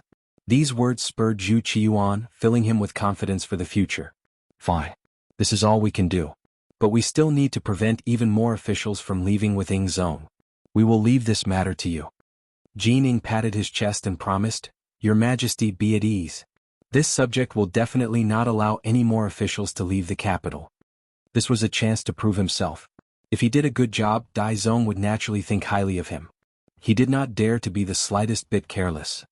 Hebei's Baoding Prefecture, a strategic town more than 300 li from the capital of the Great Ming Dynasty. At this time, Zhu Qizhen was resting here under the protection of Jianghu and Xiaofeng. Now that he was in Baoding Prefecture, he was able to obtain some news from the capital. When he heard that his younger brother, Zhu Qiyu, had ascended to the throne and taken the title of Emperor Jing, Zhu Qizhen's rage was easy to imagine. He had kindly allowed his brother to supervise the country, but now that he was gone, his brother had proclaimed himself emperor and seized all his property. No one would be able to accept this. Logically speaking, he should have charged back to the capital and questioned his brother about what he was up to. But this was not a child's play. If it was not done well, he was afraid that he would not be able to return alive. Zhu Qizhen suppressed the anger in his heart and stopped at Baoding Mansion, waiting for Yang Qindong to send back the news. In the Tumu Fortress incident, Zhu Qizhen had seen how formidable Yang Qindong was. His actions could be said to be a model example of preparing for a rainy day. This was especially true for this mercenary army. On their way here they had killed almost all the threats in the bud. Just based on what he saw, he didn't know how many groups of Vala cavalry had been wiped out before they could discover them. Their methods were powerful, their training was thorough, and their movements were nimble. Not even the elites of the Great Ming Dynasty could compare to them. After Yang Qindong left, Zhu Qizhen had communicated with Xiaofeng many times, hoping to use this army for his own use. He had even tried to tempt them with the promise of a beautiful future. But the results were not very good. After interacting with them, he realized that this was an army that only recognized money and not people. According to Xiaofeng, as long as you gave them money they would work for you. As for promises, they could forget about them. They were far less practical than money. Moreover, because of Zhu Qizhen's status, Xiaofeng's hiring fee was 3 times that of Yang Qindong's. In other words, for every mission, a group of 100 people would need at least 3 million taels of silver, and this was the kind that had to be paid in advance. The army had been defeated and all their weapons had been lost. Where would Zhu Qizhen find the money to support such a large expenditure? He could only think of transferring money from the national treasury after entering the capital. But now that Zhu Qiyu was the emperor, he could forget about the national treasury. This made Zhu Qizhen feel even more dejected. At one point, Zhu Qizhen even had to consider where he would go in the future. If Yang Qindong did not care about him, what would he do? He would not even have the ability to protect himself. This worry disappeared without a trace 3 days later. Qiao Jixiang arrived, and with him were 3,000 embroidered uniform guards. Under the lead of Beta Persei, Qiao Jixiang successfully reported to Ing Zong. As soon as he saw Ing Zong, he immediately knelt on the ground and shouted, "Long live the emperor!" At this moment, Zhu Qizhen felt a sense of superiority. He even had the thought of bringing an army to the capital to seize the throne. Just as this thought appeared, he saw Xiaofeng and the others leave. The heroic spirit that had just appeared in his heart disappeared without a trace. After seeing the strength of this mercenary army, he began to despise the embroidered uniform guards in his heart. Chao Jixiang arrived, and after seeing Ying Zong and the 9 officials, he gave them a detailed account of what had happened in the capital. At the end, he even mentioned that Yang Qindong had been made a marquis in his idea of 2 emperors ruling the country. 2 emperors ruling the country? After hearing Chao Jixiang's recount, Minister of War Kuang Yi and Minister of Revenue Wang Zhuo glanced at each other. How could they not know that doing this would be tantamount to splitting the great Ming dynasty? However, what better way was there to deal with this than now? Different from Kuang Yi and Wang Zhuo, the other 7 officials were secretly happy. If Zhu Qizhen really went to Nanjing and proclaimed himself as emperor, then it was obvious that they would be promoted by 1 or even 2 ranks. For example, the Right Assistant Minister of Justice Ding Xian could become the Minister of Justice. The Right Assistant Minister of Works Wang Yonghe could also become the Minister of Works. The Left Assistant Minister of Rights Yang Shan would become the Minister of Rights. And the Right Deputy Imperial Censorate Deng Li would also be promoted by 1 rank and become the Imperial Censorate. This was a real benefit. Originally, they had lost the battle together and were prepared to be demoted or even lose their positions. Now, they could even be promoted by 1 rank. Who wouldn't be happy? After the officials received the benefits, they would naturally try to persuade Zhu Qizhen to go to Nanjing and proclaim himself as emperor. Regarding this, Zhu Qizhen did not immediately make a decision. Instead, he said that he needed to think about it. Empress Chen also came. Mao Mu had taken over the role of the eunuch of Xing'an. He had served the empress well and had gained her trust. In this small courtyard of Baoding Mansion, the husband and wife met. Empress Chen's tears flowed out uncontrollably. Empress, don't cry. I'm fine. Holding Empress Chen's arm, Zhu Qizhen's face showed a rare trace of gentleness. Well, as long as the emperor is fine, as long as the emperor is fine. I think it's better for the emperor to go to Nanjing and proclaim himself as emperor. No matter what, you can be safe for a while. Empress Chen took the initiative to talk about moving south, which was completely different from her usual politics. Zhu Qizhen was very curious about Empress Chen's dissuasion. Why does the emperor say so? Did others teach you? No. Empress Chen shook her head. Your concubine has lived in the palace for a long time and has seen that the Mastiff King has managed the imperial city well, and with the assistance of eunuch Jining and the others, he now holds great power. If the emperor were to go to the capital, there would definitely be a major battle. In this case, the odds are against you. Originally, Zhu Qizhen had thought that Empress Chen had been instigated to say such words of dissuasion. Now, hearing this, Zhu Qizhen understood that the situation in the capital had truly changed. Even the empress, who rarely asked about politics, could sense it. As he cursed Zhu Qiyu, Jining, and the others for being shameless, he began to consider the matter of moving south. That night, Zhu Qizhen appeared in front of Chao Jixiang and the other officials, his face radiant. He said that he agreed to move south, but he could not let the Mastiff King off so easily. He wanted to go to the capital to ask for people and money, as well as the families of the officials, especially Crown Prince Zhu Jianxian, to be brought out of the imperial city. As long as Zhu Qizhen agreed, the other officials naturally would not object. After 2 days of discussion, they came up with a plan. In the end, Chao Jixiang led 1,000 embroidered uniform guards to escort Kuang Yi and Wang Zhuo to the capital to negotiate with Zhu Qiyu.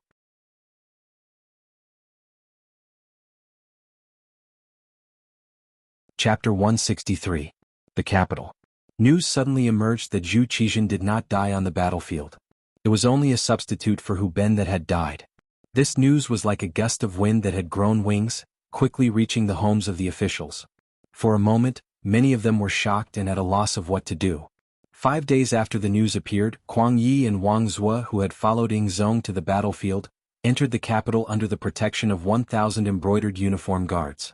Their appearance confirmed the news. Soon after, another piece of news appeared. Ying Zong would not return to the capital and would instead accompany Nanjing to proclaim himself as emperor. For a time, the great Ming would have 2 emperors ruling together. For a good country to have 2 emperors, although they were both surnamed Zhu and shared the same ancestor, it could not be considered a split. However, as time passed, the situation would naturally develop. Many far-sighted officials could see this fact. However, before they could wonder why such a change had occurred, another piece of news appeared that made them dizzy. Ying Zong would need many officials to proclaim himself as emperor in Nanjing. If any of the officials in the capital were willing, they could follow Kuang Yi and Wang Zhuo to Nanjing to take up their posts. Should they pledge loyalty to the current substitute Emperor Zhu Qiyu or the previous Emperor Zhu Qizhen? This was a choice that was placed in front of the officials. For a moment, each of the officials began to make their own calculations and began to consider the gains and losses in this matter. Compared to the officials in the capital who had to make a choice about their future, Yang Qindong in the Yang family manor was very carefree. He spent his days writing and painting in the manor or improving his relationship with his women. He was extremely busy. It was worth mentioning that during these few days of rest, Yang Qindong had taken in Lady Xiang. This woman, who looked like the young 13th mistress, had a strange fragrance and an enchanting figure, which made him fall into a land of gentleness, making him feel very uncomfortable. On the other hand, although Hu Yan had a few intimate actions with Yang Qindong, she had always scrupulously adhered to her bottom line. In her words, the first time had to be reserved for the wedding night in Lulang. Yang Qindong did not insist on this. When it came to matters of the heart, he had always pursued success when the conditions were right. He would never force anyone. Beta Persei Yang Wu and Xiao Feng returned to Yang Manor and set up a tight blockade around the perimeter. Yang Qindong, who had always attached great importance to his own safety, would never allow anyone to have the possibility of threatening his safety. Just like that, the days passed in a seemingly pleasant manner, until a guest suddenly came to visit. Yang Qindong had no choice but to welcome him personally. He even went to the entrance of the manor. It was for no other reason than the fact that the person who had come was the imperial guardian of the embroidered uniform guard, Hu Changning, Hu Yan's father. In terms of official position, Hu Changning could be considered Yang Qindong's subordinate, so he did not need to personally welcome him. But from Hu Yan's point of view, Yang Qindong had to personally welcome him to show his sincerity and politeness. Hu Changning only brought Gao Sheng, a lieutenant. When the two of them successfully arrived at the entrance of Yang Manor, they saw Yang Qindong standing at the entrance. Beside him stood Tiger's Mane and Beta Persei, two servants. Yang Qindong was first conferred the title of Loyal Earl by Ying Zong to thank him for saving his life on the battlefield. Then he was conferred the title of Loyal Marquis by Dai Zong. At the same time, he also held the position of Commander of the Embroidered Uniform Guard. If the former was an empty position, then the latter was real power. He was not even 20 years old, yet he had received such an honor. This was extremely rare even when the great Ming dynasty was founded. Yang Qindong did it. The most important thing was that when Hu Changning arrived, he was still able to stand at the entrance and greet him. Just this alone made Hu Changning's originally cold face a little more gentle. Greetings to Uncle Hu. When Hu Changning rode closer, Yang Qindong cupped his fists and greeted him with the etiquette of a junior.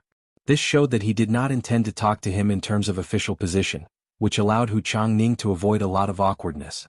Good, the sixth young master is young and promising, making people envious. I believe that official Yang would be very gratified if he knew in the underworld. Since Yang Qindong did not greet him in terms of official position, Hu Changning spoke in terms of human relations. When he said these words, there was no doubt that he was an elder. Haha, please. Yang Qindong smiled at Hu Changning and then made an inviting gesture. Beta Persei took the initiative to lead the horse, and the uncle and nephew walked side by side from the entrance to the Yang clan manor. In the main hall, the guest and the host sat down, and Xiao Yin personally served tea to Hu Changning. He couldn't help but take a few more glances at this maid who had been serving Yang Qindong since childhood. Sure enough, she was very beautiful. Seeing Xiao Yin, Hu Changning naturally asked about his daughter. When he found out that Hu Yan had secretly left home and went to the Yang clan manor, her father was naturally furious. But at the time, Dai Zong had just ascended the throne, and because he was afraid that the officials below him would cause trouble, he was confined at home and could not go out. Later on, when the situation was not so tense, the news of Yang Qindong's return spread to the capital. Moreover, he heard that there were several storms outside the Yang clan manor, making it impossible for him to come. Finally, when the Yang clan manor had obtained a temporary peace, he took the initiative to visit. First, he wanted to see his daughter. If possible, it would be better to bring her back. After all, Hu Yan's actions at the time could be called world-shocking. Second, he wanted to ask Yang Qindong about Ying Zong's situation. More importantly, he wanted to know what choice the Hu clan would make in the dual emperor reign. When he saw Xiao Yin, Hu Zhangning opened his mouth and said, "My beloved daughter has accompanied the Yang family's seventh sister to the Yang manor for some time now. Her grandmother and mother miss her very much. Would it be possible for her to return to the Hu estate with me?" Accompanying Yang Duo to the Yang clan manor was just an excuse. After all, a girl's reputation was very important. In the face of Hu Changning's tactful request to bring Hu Yen back, Yang Qindong naturally had no reason to refuse. Okay, Qiao Yin, go inform Yen to return to the Hu estate. Qiao Yin agreed and turned to leave. However, the bystanders couldn't see that there was a trace of reluctance on her face. Ever since Yang Qindong called the girls together and made a few requests, they became a group of fighting. They really were like sisters. They already had very deep feelings for each other. The news of Hu Changning's arrival at the Yang clan manor quickly spread to the rear court. Hu Yen was clearly a bit out of her wits. After adapting to life in the Yang clan manor, she didn't want to go back. However, she knew that Yang Qindong had no reason to refuse her father. Qiao Yin saw that Hu Yen was worried and volunteered to serve tea in the front hall. She wanted to inquire about the news. She didn't expect that the young master would so readily agree to Hu Changning's request. How could she not be disappointed? When Qiao Yin left and only Yang Qindong, Hu Changning and Tiger's Mane were left in the room, Lord Hu showed a hesitant expression. Uncle Hu, if you have something to say, just say it. There are no outsiders here. When Yang Qindong said there were no outsiders, he naturally meant Tiger's Mane, who was always in charge of protecting him. It's actually nothing much. I'm sure the sixth young master already knows about the dual emperor rule. However, I don't know what your choice will be. Will you go to Nanjing or continue to stay here? Hu Changning asked with an awkward expression. No matter what, he was a man of 40 years old. When he encountered something, it was fine if he didn't have any ideas. However, he actually wanted to ask Yang Qindong, who was much younger than him. This made him feel a little embarrassed. However, this was what his father, Hu Ming, wanted. Hu Ming's original words were, "Ask the loyal marquis whether you want to go or stay." This matter was originally caused by him. I'm sure he already has a judgment. Thus, this trip to the Yang clan manor was made. Picking up his daughter was only one of the reasons. His true goal was to find out what Yang Qindong's intentions were. Me? Yang Qindong pointed at himself, then chuckled. Of course I can't leave. There's the Yang clan manor here, and there's the sky beyond heaven and the immortal abode in the capital. If I leave, I'm afraid that these properties will be seized by others. Yang Qindong expressed that he wouldn't leave, but his reason was that his properties were all here, and it wasn't convenient for him to leave. This answer clearly didn't satisfy Hu Changning. Haha, I'm sure the sixth young master has made quite a bit of money these days. Why would he care about this little bit of silver? That's true, but who in this world would complain about having too much money? Isn't that right, Uncle Hu? Yang Qindong maintained his usual smile. It seemed incomparably sincere, but it was impossible to tell what he was thinking. Yes. Hu Changning couldn't see through Yang Qindong's thoughts, so he could only smile. But after smiling, his expression began to fluctuate. It was clear that he was wondering whether or not he should directly ask Yang Qindong what the Hu clan should do in the face of two emperors. Asking too much would only make him seem incompetent, but before he came, his father had repeatedly warned him that he had to ask Yang Qindong's intentions. If it was just for the sake of face, wouldn't he have made this trip in vain? Wouldn't he have failed to live up to his father's expectations? Hu Zhangning, who had something on his mind, looked unhappy and even had some entanglements. All of this was seen by Yang Qindong. He knew that this was his future father-in-law, so he couldn't not give him face. He smiled and took the initiative to ask, Uncle Hu, what do you and Grandpa Hu think about the matter of two emperors? He really didn't want to call Yang Qindong Grandpa, but given their seniority, Yang Qindong had no choice but to do so. But when he did, he still felt a little awkward. Hu Changning hadn't thought about this. He was just worrying about how to ask this question, and now that Yang Qindong had taken the initiative to ask, he was immediately overjoyed. In truth, I would like to hear Honorable Nephew's opinion on this matter. I can't speak of an opinion, but if I must, I would like to give Uncle Hu 4 lines of poetry, Yang Qindong said with a smile.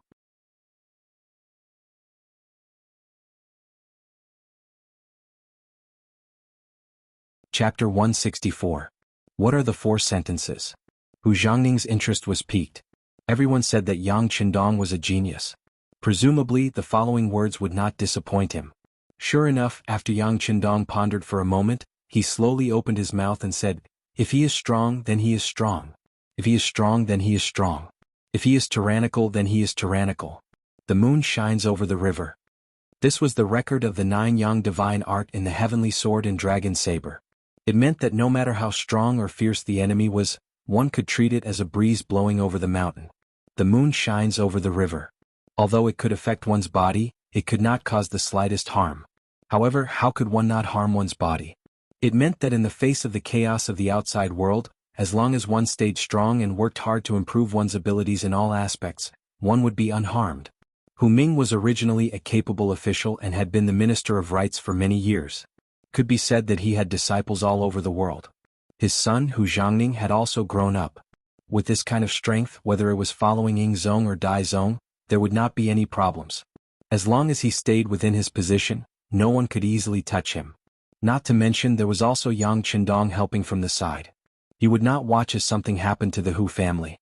In history, even when Yingzong ascended to the throne, until his death, Ming was still firmly seated in the high position of the Minister of Rights. It was not until he was over 80 years old that he resigned from his position after Yingzong succeeded in seizing the family. From this, it could be seen that he was originally an evergreen tree in the bureaucracy. How could anyone move him just because they wanted to?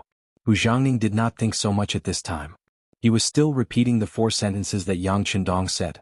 After pondering over it, a smile slowly appeared on his face. Obviously, he had understood Yang Qindong's meaning. He was warning him that the most important thing was to improve his own strength. As for whether he followed Yingzong or Daizong, he could do it with ease. Many thanks. After understanding everything, Jianghu immediately cupped his fist and bowed to Yang Qindong. Yang Qindong naturally could not accept it. He immediately bowed back. Then the two looked at each other and smiled. After Jianghu got the result he wanted, he left. Hu Yan also left with him. When she left, her eyes were filled with reluctance. Yang Qindong felt very sorry for Hu Yan. Seeing her get into the carriage and about to leave, he suddenly cupped his fists to Jianghu and said, "Uncle Hu, in a moment nephew will send someone to the Hu estate to discuss marriage. Please allow me to marry Yan."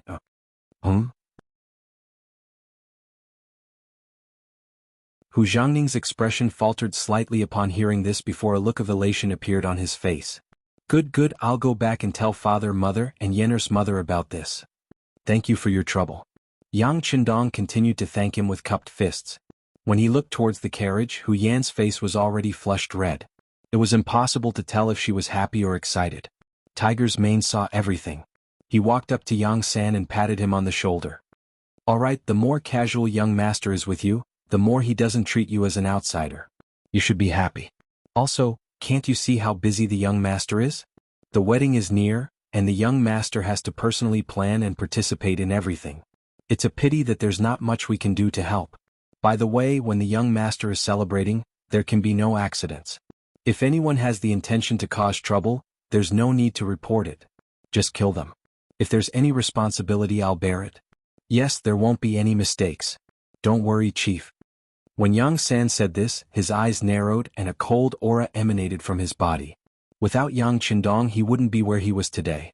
If anyone dared to cause trouble on the wedding day, they'd definitely be tired of living. Soon they'd become a corpse without any warmth. Yang San left quietly, just like how he had come. Even in the Yang manor, very few people had seen him and even fewer people knew of him. He was also the strongest hidden chess piece in the Yang family's system. Usually he wouldn't appear in front of everyone, but once he appeared, it often meant that something important was going to happen. Yang Qindong didn't ask when Yang San left.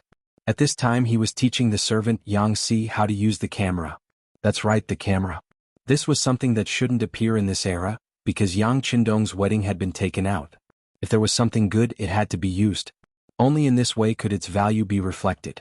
Although taking out the camera was indeed a bit too shocking, in order to leave this beautiful memory and commemoration, Yang Qindong still did it without hesitation. As soon as this camera that could capture a person's shadow appeared, it immediately attracted a lot of exclamations. If Yang Qindong hadn't been prepared, Yang Si, who had just received it, would have directly thrown it to the ground. People in ancient times were very superstitious.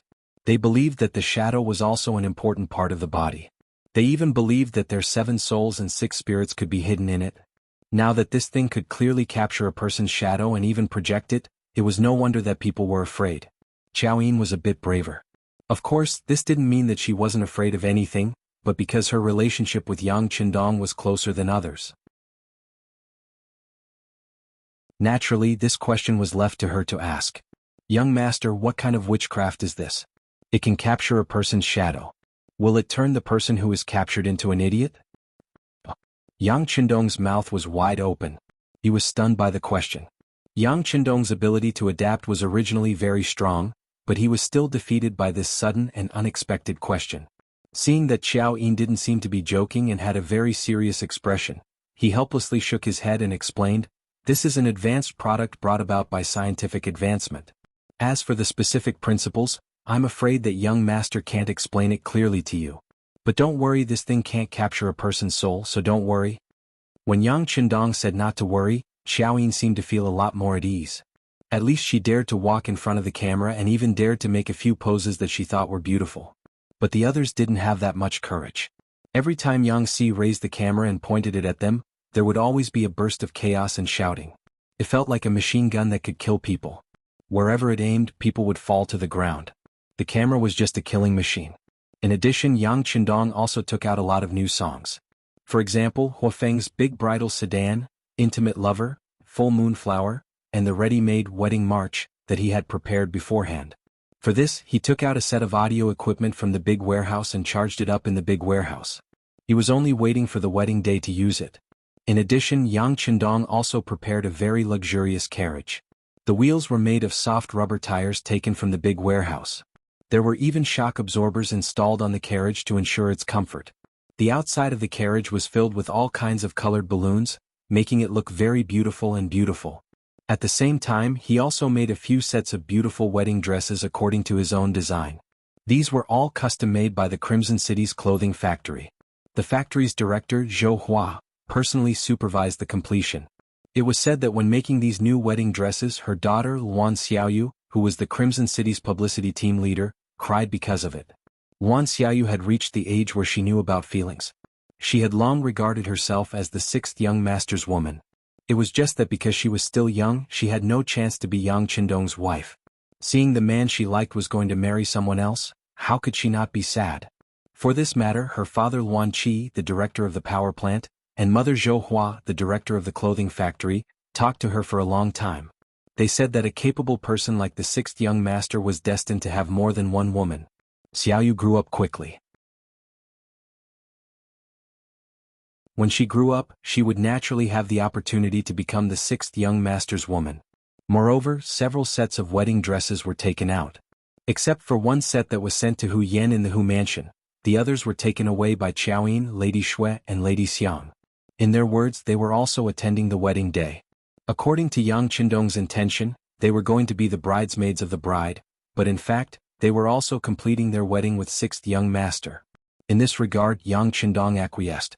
In the feudal society, even the emperor only had one empress. It was impossible for him to have several wives at the same time, so it was impossible for him to give them a grand wedding. Therefore, it was a good thing to take this opportunity to hold all of them together. The bride had a wedding dress and Yang Qindong prepared a suit for himself. The pure white suit was tailor-made, making Yang Qindong look more handsome and sunny.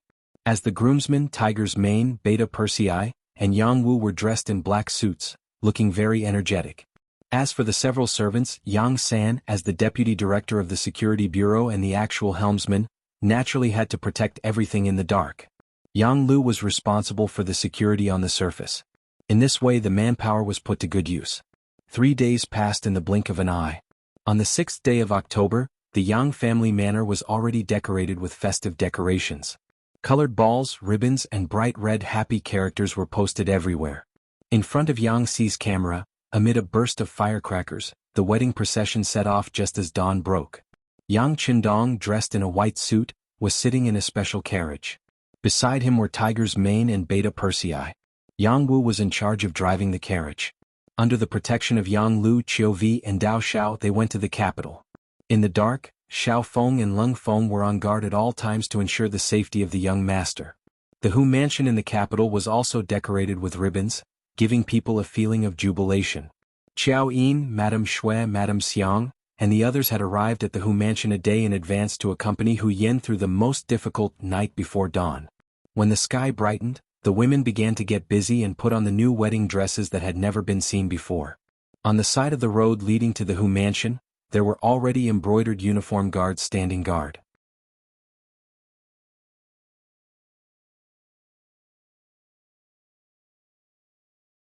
Chapter 165. After a portion of the officials left for Nanjing to follow Yingzong, the remaining officials in the capital were all restored to their original positions. Hu Jiangning was also restored to his position as the guardian of the embroidered uniform guard. In addition, Yang Qindong was still the commander of the embroidered uniform guard, so it was only natural that he would send some embroidered uniform guards to help out.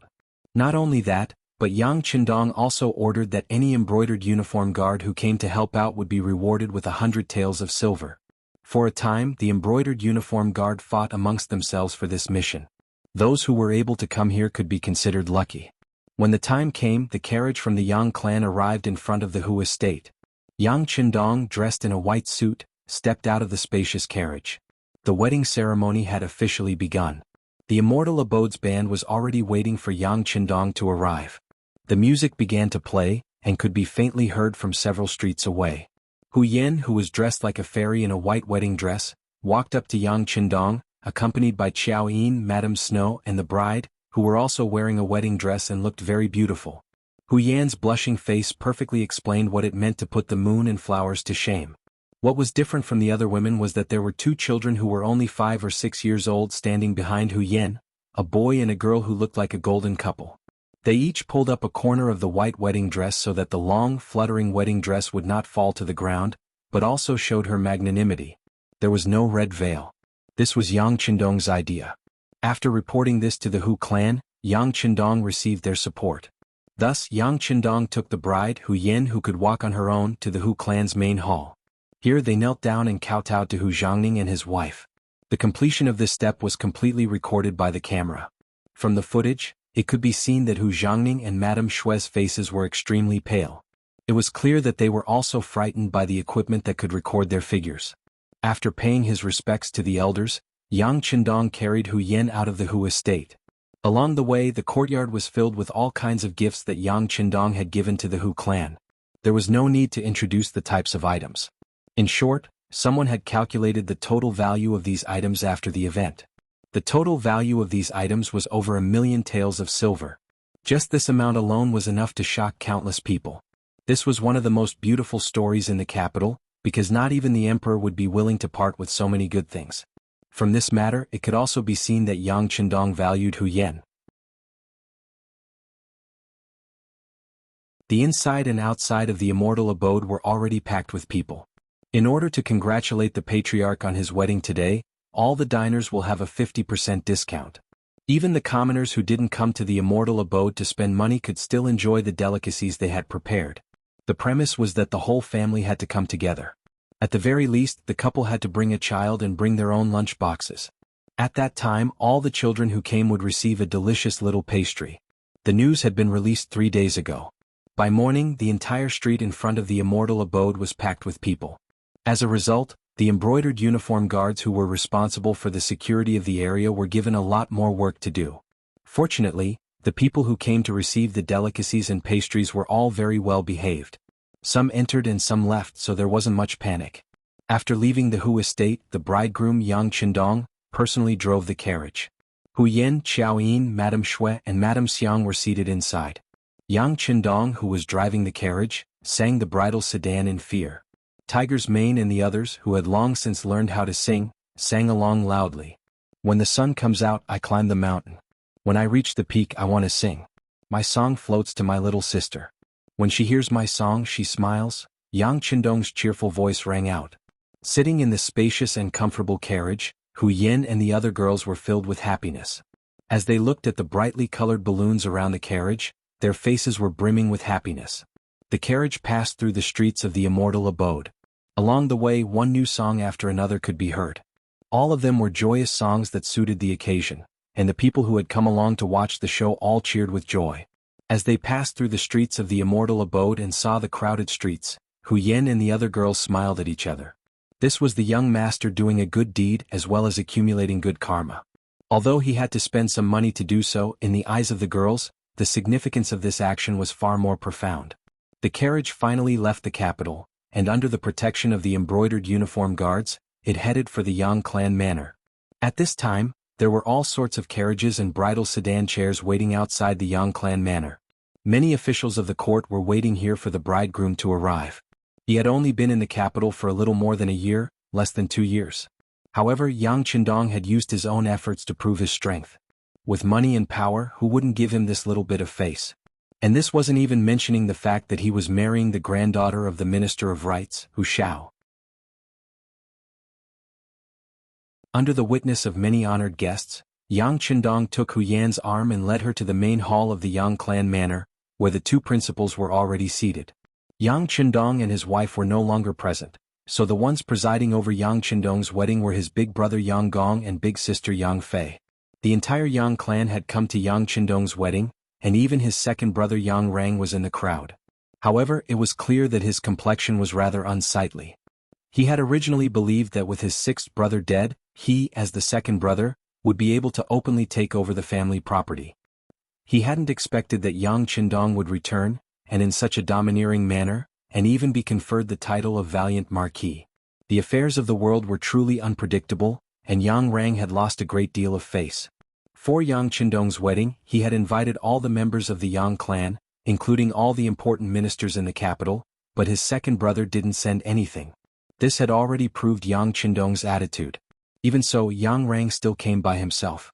He knew that this might be an opportunity to change the relationship between himself and his sixth brother. In the main hall, Yang Gong was on the left and Yang Qindong was on the right, accepting the kneeling ceremony of Hu Yanxing, his new daughter-in-law. Under the insistence of Yang Qindong, they only completed the first bow to heaven and earth, and the second bow to the parents. As for the third step of entering the bridal chamber, it was cancelled. According to Yang Qindong, women didn't just stay at home to take care of their husbands and children. They could also do many other things that they liked to do. This was also called the liberation of women. Since it was liberation, then he would start with his wife.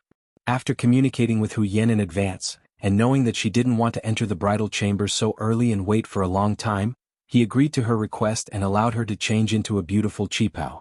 Then, she reappeared in front of everyone and toasted the guests with him.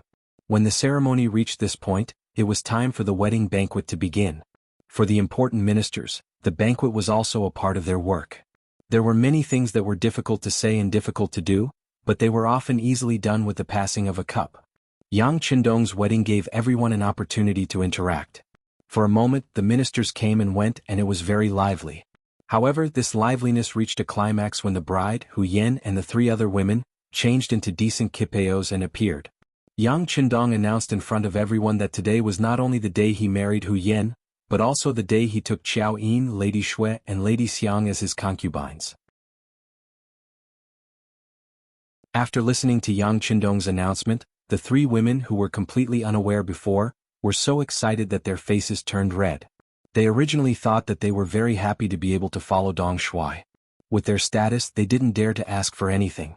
However, they didn't expect that happiness would come to them so quickly and so suddenly. In response, Hu Yan looked at them with a smile. She wasn't surprised at all. Obviously, she already knew about this news and must have agreed. Otherwise, Yang Qindong wouldn't do such a thing in public. He was marrying his wife and concubines on the same day. Although this kind of thing had happened before, most of the protagonists who did it were extremely desolate. However, no matter how one looked at it, Yang Qindong wasn't someone who was muddle-headed. At this point, the general public thought that it was normal for emperors to have many wives and concubines.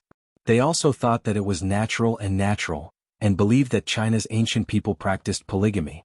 However, this wasn't the case. Many modern people learned about ancient China through media such as movies, or web novels. At the same time, they often defined the social environment and culture of that era through the interpretation of the drama.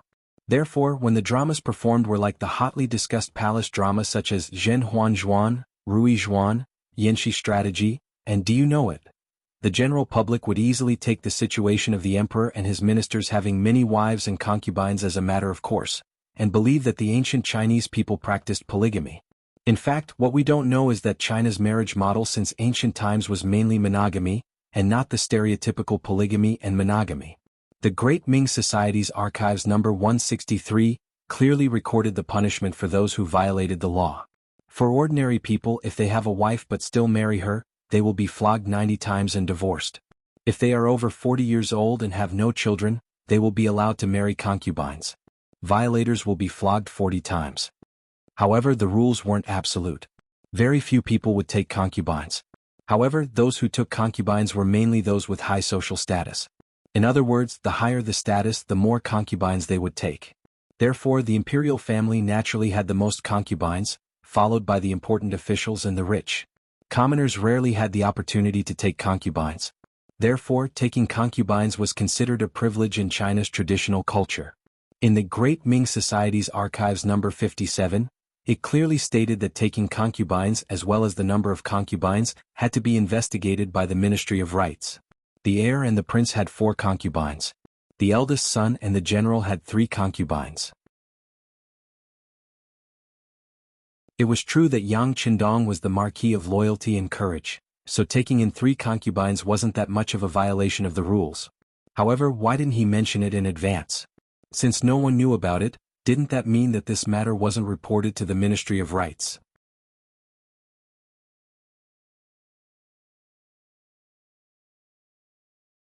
Chapter 166. With that in mind, the officials all turned to look at the officials from the Ministry of Rights who had come to attend the banquet. Wuxia was the Minister of Rights and had been for many years at that. At least a third of the officials in the ministry had been promoted by him or had close ties to him. This time his granddaughter was getting married. Many officials from the Ministry of Rights had come to show their support. When these officials noticed the gazes of their peers, they all lowered their heads. This proved that Yang Qindong hadn't informed the Ministry of Rights about taking concubines. As if he'd known that everyone would react this way, Yang Qindong smiled at them and said, "I didn't inform the Ministry of Rights beforehand, but I did inform the Minister of Rights. I'll make it up to you later. I only did this because I wanted to give the 3 of them a pleasant surprise." As he spoke, Yang Qindong's gentle gaze fell on Xiao Yin, Madame Shui and Madame Xiang. His gaze was filled with love. Yang Qindong's actions had indeed given the 3 women a pleasant surprise. As for their reactions, they'd all been recorded by Yang Si. When the officials heard that Yang Qindong had told the Minister of Rights that they'd be reported to the Minister of Rights after the banquet, they all came to a sudden realization. Since that was the case, what did they have to worry about? Besides, what did it have to do with them? In reality, Yang Qindong hadn't told Wuxiao about this. What kind of joke was this? He was marrying someone else's granddaughter, and he was also marrying 3 concubines at the same time. It would be strange if Wuxiao agreed. However, he dared to say this because he was sure that Wuxiao wouldn't expose him. Otherwise, if he got into trouble, Hu Yan would also suffer. When the results were announced, it first drew a lot of discussion, but Yang Qindong easily resolved it. After that, he led the 4 women in a toast to the guests. Speaking of which, Hu Yan and the others weren't women who only knew how to stay at home. They'd all seen the world, and with Yang Qindong's guidance, they didn't show any signs of fear. Instead, they generously raised their cups and toasted. The atmosphere was quite harmonious. At the same time, the Immortal Abode's band and actors began to sing and dance outside the Yang clan's courtyard. It was a lively scene. Among the guests, Hanji also received Yang Qindong's wedding invitation. Out of camaraderie, he was pulled over by Shangguan Lv Gue. At this time, when he saw Yang Qindong with the 4 women, his teeth itched with hatred. "Commander, this Yang Qindong is getting bolder and bolder. He didn't even report taking concubines. He dared to act first and report later. This clearly shows that he doesn't put the laws of the great Ming dynasty in his eyes. We cannot allow this to continue." How could Lu Gue not know that Yang Qindong's actions today were a bit out of line? However, he knew that Han Ji's main motive was revenge. It was because his brother-in-law Wang Go had been killed by Yang Qindong. That was why he said those words with hatred. But no matter what kind of mentality he had, Han Ji was still one of them. If a superior wanted his subordinates to listen to his orders, he had to empathize with his subordinates. Thus he nodded and said, "All right, we'll discuss it when we get back. We'll teach him a lesson." "Thank you, Commander, for your help." When Han Ji heard that Lv Gue was finally ready to make a move, he couldn't help but be overjoyed. He quickly raised his arms and used Yang Qindong's wedding wine to toast Lv Gue. The funny thing was that he was also scheming against Yang Qindong. All banquets must come to an end. Although the programs were endless, the guests still left one by one when the sky was almost dark. Among them, there was someone who didn't want to leave. That was the second brother, Yang Rang. At noon, Yang Qindong toasted each table. He had more or less spoken to the guests, but he acted as if he didn't see his second brother. Not only that, even his sisters-in-law treated him like heir. The facts had already shown that Yang Qindong was very angry with him. Since he had come today, he naturally wanted to use this opportunity to perform well and strive to turn hostility into friendship. Second brother, let's go. Today is not suitable for doing other things. The eldest brother, Yang Gong, walked in front of Yang Rang with a face full of alcohol. The behavior of his second brother a while ago, even he was extremely unhappy after seeing it. But after all, they were still brothers. He couldn't just watch Yang Rang be unlucky. Big brother. Seeing Yang Gong walk over, Yang Rang showed an amiable and even fawning smile. Big brother, you must tell little six that I did it for the good of the Yang family manor. In that case, even if I didn't do it, others would do it. At least if I did, I would have given the Yang family a way out, right? Listening to Yang Rang's sophistry, Yang Gong was very disgusted. He could say so many reasons for doing bad things. He was really shameless to the extreme. Okay, let's talk about it later. Let's go first. Yang Gong didn't agree. He just wanted to take his second brother away so that he wouldn't stay and cause trouble and attract the displeasure of his sixth brother. If that happened, it would really spoil the beautiful atmosphere. His eldest brother did not agree to plead for mercy and just wanted to drag him away. How could Yang Rang be willing to comply? His face immediately changed. All right, since eldest brother doesn't care about our brotherhood and is unwilling to help second brother to plead for mercy, then you can leave by yourself. In short, I will wait here. If little six doesn't come out, I won't go anywhere today. I want to see if he really doesn't recognize me as his elder brother. If this matter spreads out, who will look good at that time? Yang Rang shamelessly shook off Yang Gong's arm and then looked at the inner courtyard of the Yang family manor. He looked like he wouldn't leave until he saw the main person. He didn't expect his brother to be such a person. Shamelessness is invincible. At this moment, Yang Gong didn't know what to do. At this moment, a group of people walked out from the inner courtyard. The person in the lead was a woman. It was the eldest sister of the Yang family, Yang Fei. Although they were all from the Yang family, the treatment was obviously different. When Yang Fei walked out, there were 4 brides beside her. Every one of them accompanied her and talked. From time to time, one could see the eldest sister of the Yang family smiling. When he saw his eldest sister walking out, Yang Rang quickly turned around to avoid her. He wasn't afraid of his eldest brother Yang Gong because his eldest brother's ability was mediocre and not worthy of his attention. However, his eldest sister was different. Most of them grew up following behind Yang Fei. When they were young, they were rarely taught a lesson by their eldest sister. As a result, when they grew up, there was still a fear in their hearts. Yang Rang wanted to avoid her, but now that most of the guests had left, there was only a limited number of people left. Yang Fei only needed to sweep her eyes and naturally saw him. When she saw that it was her disappointing second brother who was pacing back and forth, she immediately figured out what was going on. Her face immediately darkened. As the eldest sister, Yang Fei naturally hoped to see the young brothers and sisters united. Even if someone did something wrong, if she could give them a chance to forgive, she would be willing to give them the chance. However, as Yang Qindong's second brother, Yang Rang had done something wrong first, and then he wanted to seek justice on the day of the wedding. This was really a bit aggressive. She took large strides and arrived behind Yang Rang, who had just turned around. Yang Gong, who was standing at the side, saw Yang Fei first and quickly called out with a smile, "Eldest sister." When he heard his eldest brother's call, Yang Rang knew that he couldn't avoid it. He could only unwillingly turn around and force out a smile. "Hello, eldest sister. You still recognize me as your eldest sister? Since that's the case, then leave immediately. Today is my little brother's wedding day. Do you have to stay here and cause trouble?" Yang Fei said with a cold face and a rude tone. "Eldest sister, that's not what I meant. I just want to talk to little six and explain what happened before." How could Yang Rang admit it? He spoke with a face full of excuses.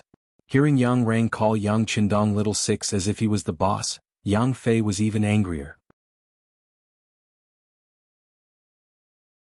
She thought about how her little brother had done so many things for the Yang family and even saved Yingzong on the battlefield. That was how dangerous it was to be conferred the title of Marquis. However, there was someone in the family who was dragging her family down. This was truly a chilling action. If she was in Yang Fei's shoes, she would also feel very uncomfortable. With this anger, Yang Fei couldn't be bothered to be polite anymore. She turned to look at Beta Persei and the rest and said, "Go, chase Yang Rang out of the manor. If he doesn't leave, you can beat him until he leaves. I will bear all the consequences. I believe that even if father and mother are watching from the heavens, they won't blame me." Yes. Beta Persei had long found Yang Rang an eyesore. This person was lucky to have been born into the Yang family. If it had been anyone else, who knew how many times they would have died by now. After agreeing, Beta Persei strode forward and lifted Beta Persei off the ground with a thick arm. He didn't seem to use any effort to lift him off the ground. The pitiful Beta Persei was dragged out of the manor like a rabbit, then thrown to the ground. If Little Six had ordered someone to do this, he would naturally yell and scream, saying that the other party didn't respect his elder brother. However, since his eldest sister had ordered it, there was nothing he could do. He was the one who had been rude first. Now that he had been thrown out, he was reaping what he sowed. Even though he was still unwilling, Yang Rang had no choice but to stand up with the help of the servants outside the manor. He then entered the palanquin and left the place. In the study of the Yang manor, Yang Qindong was listening to Tiger's Mane's report. The report included the situation in the immortal abode, as well as the various performances of the officials who had attended the banquet today. The people from the security bureau had disguised themselves as attendants and wandered around the banquet, listening in on everyone's conversations. This was the true record of an official's appearance. At the very least, through this, Yang Qindong could see who had opinions of him and who were dissatisfied with him. Young Master, the embroidered uniform guard just sent someone to deliver this. They said that in order to stabilize the situation in the capital, Young Master is invited to the embroidered uniform guard's office tomorrow morning to discuss political matters. After Tiger's Mane reported the situation at the banquet, he told Yang Qindong the news he had just received.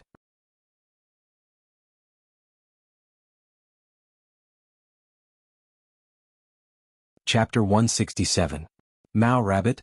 Time was from 5 to 7 o'clock with 6 o'clock as the time. Letting Yang Qindong go to the meeting so early was obviously not to let the bridegroom have a good night's sleep. It was too obvious that he was deliberately making things difficult for Yang Qindong. In this regard, Yang Qindong just responded with a cold snort, and then ignored it as if he hadn't heard the news. After dealing with the business, Hu Mang tactfully excused himself. Today was the young master's big day, so he had to be tactful to stay far away from the scene. With no one bothering him anymore, Yang Qindong straightened his clothes and walked towards Hu Yan's courtyard in the inner courtyard. Tonight he was going to perform the Duke of Zhou's rites with her. When he thought of this, his footsteps seemed to quicken. In the bridal chamber, Hu Yan, who had just sent away her elder sister Yang Fei, had returned. After removing her makeup, she changed into a red bridal dress and sat by the bed, waiting. At this time, the room was very quiet, and only the sound of Hu Yan's little heart beating could be heard. Although she had long thought that there would be a day like this and even looked forward to it. But when she really arrived, she still felt a little nervous. In particular, the servant girl Xiaoqing was nowhere to be found, and no one accompanied her to talk, so the tense atmosphere was even more intense. Creak. The door was pushed open from the outside. Out of instinct, Hu Yan blurted out, "Is it Xiaoqing?" "What? You don't like Lulang but Xiaoqing?" With a man's magnetic voice, Yang Qindong, who had changed into a loose red robe, stepped in. Seeing that it was Yang Qindong, Hu Yan's heart beat faster. No. What do you mean by no? Do you like Lulang more or Xiaoqing more?" Yang Qindong knew that she was nervous, but he still teased her, which was also a way to relieve her tension. I like Lulang more." At this time Hu Yan's voice was very low. If it weren't for Yang Qindong's good hearing, he probably wouldn't have heard what she was saying. After saying this, she had lowered her head. He didn't need to look to know how red her face was right now. Ah. After seeing the answer he was satisfied with, Yang Qindong strode forward, picked up Hu Yan and put her on the bed. At the same time, he waved his sleeve, and all the red candles in the room were extinguished. I like Yan too. After a short sentence, a series of rustling sounds could be heard, and then the moon, which was originally hanging in the sky, was now nowhere to be seen. Soon the entire courtyard was filled with extravagant sounds, 10,000 words omitted. Happy time always passed quickly, and the sky slowly brightened. At the embroidered uniform guard's office, seeing that the time had passed and Yang Qindong still hadn't arrived, Hanji acted as if he had won the lottery. He quickly went to LV Gue, who was sitting there with his eyes closed. "Commander, he didn't come.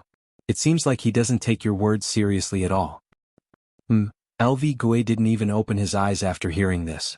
No one knew what he was thinking. His eyeballs kept rolling. According to Hanji's understanding of LV Gue, he was really angry at this time. It seemed that Yang Qindong wouldn't have a good time. That was the truth. LV Gue still didn't open his eyes, but the words he said made Hanji feel very relieved. Yang Qindong didn't listen to your orders. Suspend his duties first and spread this decision to all the embroidered uniform guards. Suspension for not attending the meeting. This was LV Gui's trap for Yang Qindong. Or it could be said that he had already planned this, so when he said this, he didn't hesitate at all. Yes. Han Ji was waiting for this sentence. After he agreed, he turned around and left. He was eager to spread the news and let all the embroidered uniform guards know. In the future, he would like to see how arrogant Marquis would be in the future. The embroidered uniform guards and the East faction guards had always been the focus of the security bureau. If there was a situation here, it would be sent to the Yang family village and sent to the director Tiger's man. As for when to show it to the young master, it was up to the director to decide whether the situation was serious or not. After tossing and turning for half the night, Hu Yen fell asleep tired. She vaguely felt that someone was moving beside her. In her mind, she suddenly thought that she was no longer the young lady of the Hu family, but the daughter-in-law of the Yang family. She immediately struggled to get up. Well, baby, sleep a little more. A woman must have enough sleep. Also, there are not so many rules here. Yang Qindong's voice came to her ear. Then she felt a heat on her forehead, and their lips came in close contact. After kissing Hu Yan's forehead, Yang Qindong walked out of the bedroom with a face full of energy. After going out, he saw that Xiaoqing had already prepared the water and was waiting to serve Hu Yan. He smiled and said, "Don't disturb Yan first, let her sleep a little longer. Also, inform the cook Yi Qiuer to immediately make a fresh nutritious breakfast and send it over when the young lady wakes up." Hearing that Yang Qindong was so concerned about her young lady, Xiaoqing's face was full of joy and she quickly agreed. Yang Qindong strode out of the inner courtyard. From afar, he saw Hu Meng waiting for him with a serious expression on his face. Seeing that Hu Meng's brows were almost knitted together, Yang Qindong approached him and asked, "What's wrong? Did something happen?" "Young master, there's a small matter. The embroidered uniform guards just sent a message saying that you didn't come to the meeting. Lu Gui and the others suspended your position in the embroidered uniform guards." Tiger's man's voice became heavier as he spoke. Obviously, he had a lot of opinions about this matter. Someone dared to make trouble for the young master. With his character, it was best to kill and teach them a good lesson. Suspended? That's fine. Since it's like this young master can have a good rest as a newlywed. Yang Qindong didn't care after hearing this. It was just a position in the embroidered uniform guards. He really didn't care about it. Moreover, something big was about to happen. Lu Gui's actions were just smashing his own foot with a rock. "Let's go for a jog." Not taking this information seriously, Yang Qindong smiled at Tiger's man and started his morning jog. Tiger's man was happy that the young master's mood wasn't affected by this. He was worried that the young master would be angered, but now it seemed that he worried too much. The young master's mind was as broad as the sea. The news that the valiant Marquis Yang Qindong's position in the embroidered uniform guards was suspended spread like a gust of wind to the ears of all the officials in the capital. Some of the older officials who believed that they had seen and experienced many things couldn't help but sigh. As expected, an official couldn't be too high profile. Just look at the commotion yesterday. Everyone in the capital knew about it. Wasn't he about to suffer retribution soon? Using this matter, who knew how many people called the younger generation of their families to teach them to endure silently, learn the way of the mean, and not stand out too much. As the main character of this matter, Yang Qindong wasn't as depressed as everyone thought. On the contrary, he was leading the 4 girls, plus 7th sister Yang duo, out of the Yang family manor, heading straight for a place not far away that the common people called Chicken Crow Mountain. Yang Qindong wanted to bring the 5 beauties to the barbecue. For this reason, he had Yi Qiuer prepare a lot of ingredients. Tiger's man, Beta Persei Qiu V's first guard, and 3 squads of Cold Front members accompanied them. Everyone left the manor. It was currently autumn. The maple leaves on the mountain were golden yellow, and the scenery along the way was indescribably beautiful. The 4 girls couldn't stop shouting. Women in ancient times rarely had the opportunity to go out like this. Even if they went out, they were often very strict and weren't allowed to casually look around. How was it like being with Yang Qindong, where they could do whatever they wanted?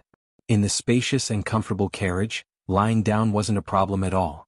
Every time they saw beautiful scenery, they would take out their only camera to record the beauty.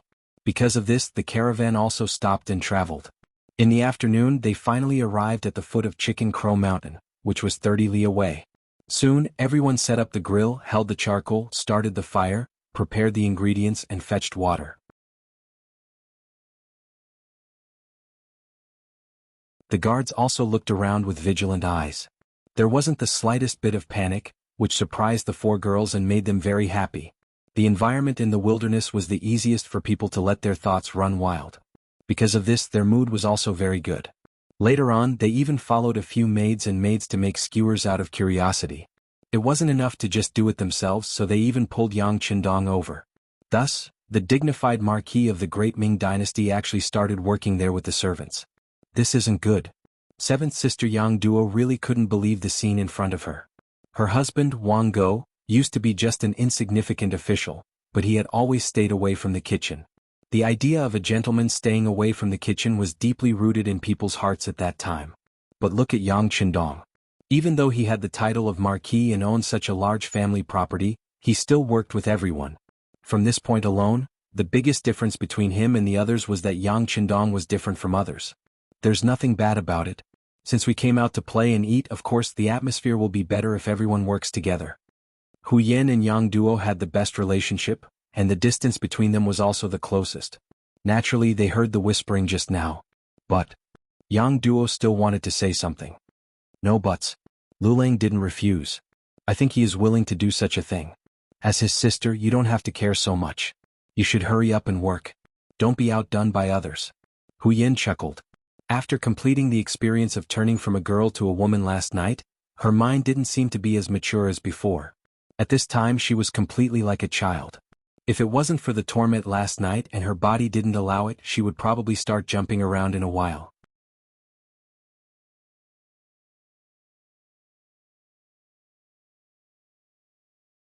Chapter 168. Yang Duo's doubts were quickly led astray by Hu Yan. In just a short while, not only did she not let her sixth brother Yang Qindong rest, she even took out a portion of the tasks in front of her and placed them in front of him.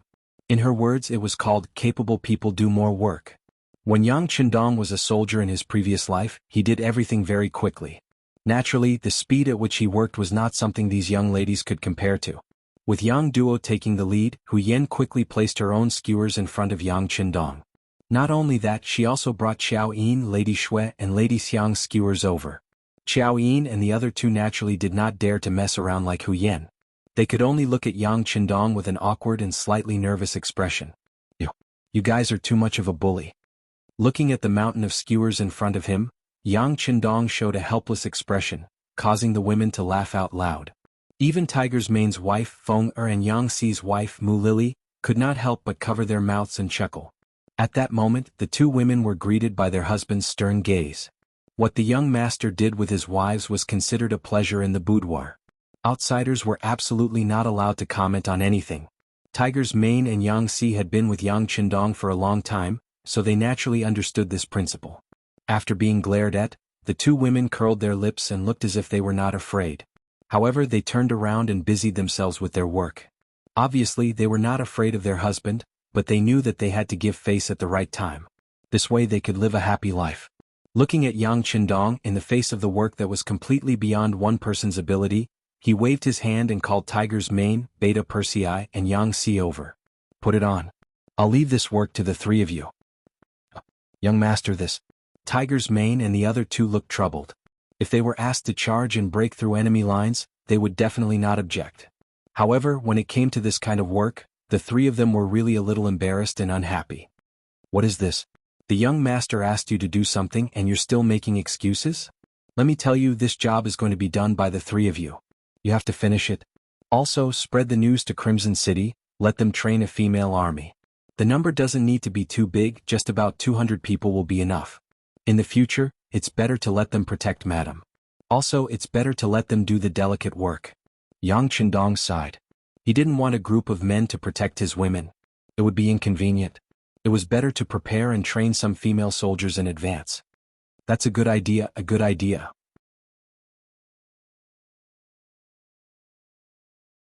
I've long heard from Xiao Feng that there are many girls in Crimson City who want to become soldiers, but other than entering the propaganda team, there doesn't seem to be a better opportunity. Now that we have a female army, the problem will be solved.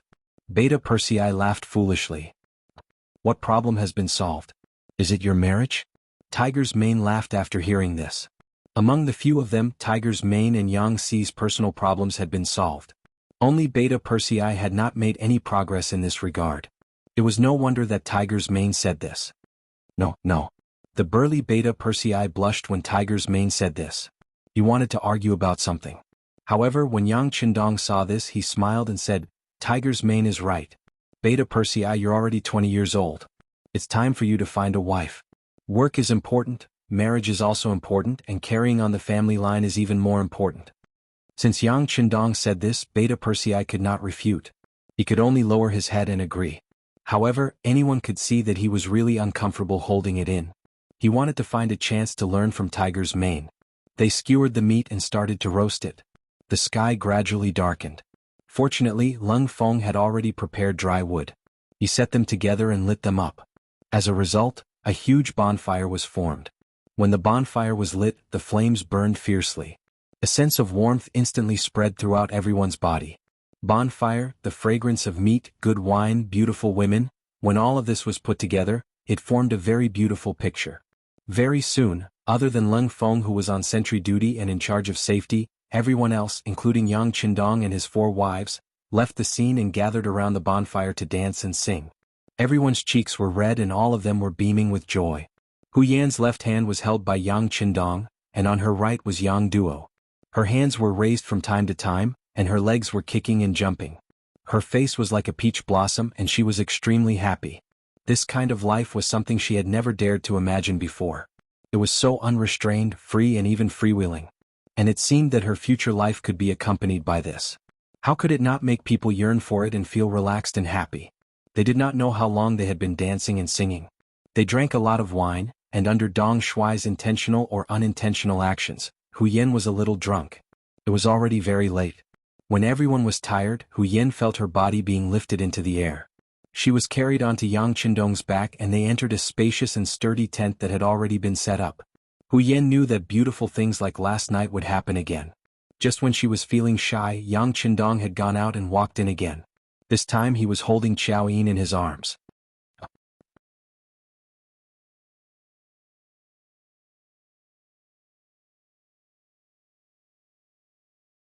If we can't satisfy him in this aspect, then aren't we too useless? Among the women, Lady Xiang, who became Yang Qindong's woman 1 step ahead of Hu Yan, also expressed her attitude.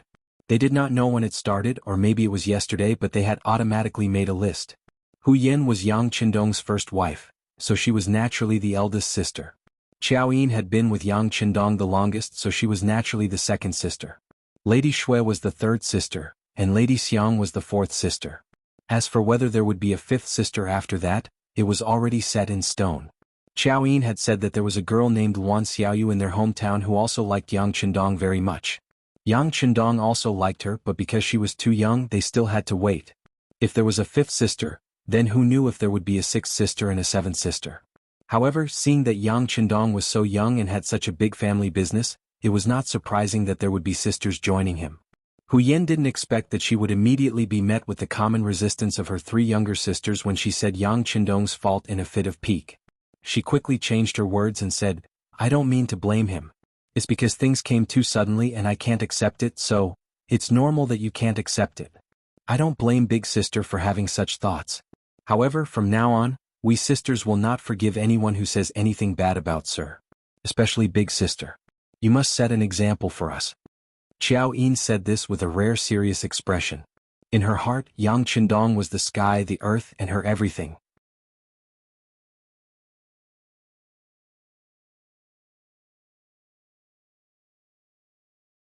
Chapter 169. Oh, I got it. Hu Yan, who had clearly suffered a loss, was now like a child who had done something wrong. She lowered her head and pursed her lips. However, it had to be said that after such a conversation, she had diluted the matter of sleeping together. She, who had been persuaded, had also begun to consider Yang Qindong. At the foot of Chicken Crow Mountain, Yang Qindong had just returned from his morning run when he was stopped by seventh sister, Yang Duo. What's the matter, seventh sister? Did someone bully you? Yang Qindong pretended to be angry when he saw the anger in Yang Duo's eyes. Her eyes weren't eyes and her nose wasn't nose. But in reality he knew very well what seventh sister was here for and what she wanted to say. Sixth brother, aren't you going too far? I heard that last night you. What happened last night? Did seventh sister not rest well? If so, go back and have a good rest now. If you want to go back to the Yang family village, I can send someone to send you back now. As for other things, let's not talk about them. Yang Qindong saw that the other party was bluntly talking about what happened last night and seemed to want to interfere in his family matters. Yang Qindong used words to block her. In the end, he still had to rely on himself to live his own life. As for other people's opinions, it was just a one-sided opinion and did not represent anything. Perhaps Yang Qindong was very easy to talk to when it did not involve matters of principle. However, when it came to some matters, his words carried enormous weight. Once he made a decision, he would not change it. Yang Qindong's tone suddenly became a little stiff. Yang Duo could not accept it for a moment. Sixth brother, you've changed? It's not that I've changed. It's just that seventh sister has never seriously understood me. Yang Qindong shook his head and looked at Yang Duo very seriously. They were family and had a blood relationship, so he would not watch anyone bully his seventh sister. However, this was not a reason for the other party to interfere in his life. With just one sentence, Yang Duo suddenly became speechless. Yes, she really did not understand Yang Qindong. Ever since her youngest brother had appeared in the capital, she had always been surprised by his appearance. Some matters seemed reckless, but they ended with a cause and effect. Some matters seemed unsolvable, but as long as sixth brother made a move, he would always be able to grasp the crux of the matter and solve it in one step. As a woman, she was only judging from her own point of view. But was her point of view really correct? Even Hu Yan, as the mistress of the house, did not express any doubts. What reason and authority did he have to say anything? I'm sorry, sixth brother. I'm thinking too much. I think I should go back to the tent and have a good rest. Yang Duo suddenly felt that her behavior was a bit reckless. For a moment, she wanted to find a quiet place to think about it. After saying this, Yang Duo turned around and left. This time Yang Qindong didn't stop him. He knew that there were some things that he had to figure out himself. Seventh sister, who had already experienced a failed marriage, was most afraid of being hurt in this aspect. Speaking of which, she reminded her out of kindness. However, Yang Duo forgot one thing. Yang Qindong was not Wango.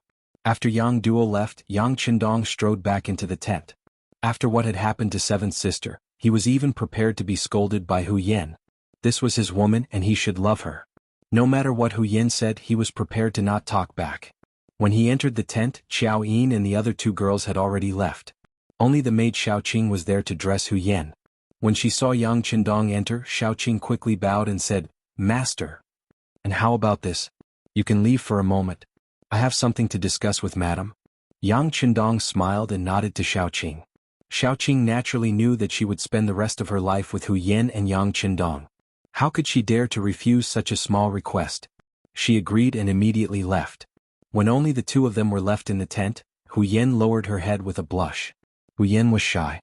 After all, she and her three sisters served Yang Qindong last night. It was a shameful thing. She couldn't adapt for a while and couldn't face it.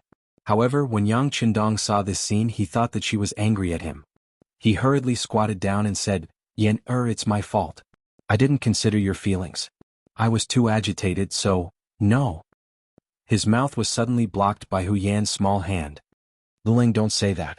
As your wife, I didn't consider your feelings. Last night I was willing." The more she spoke, the lower her head.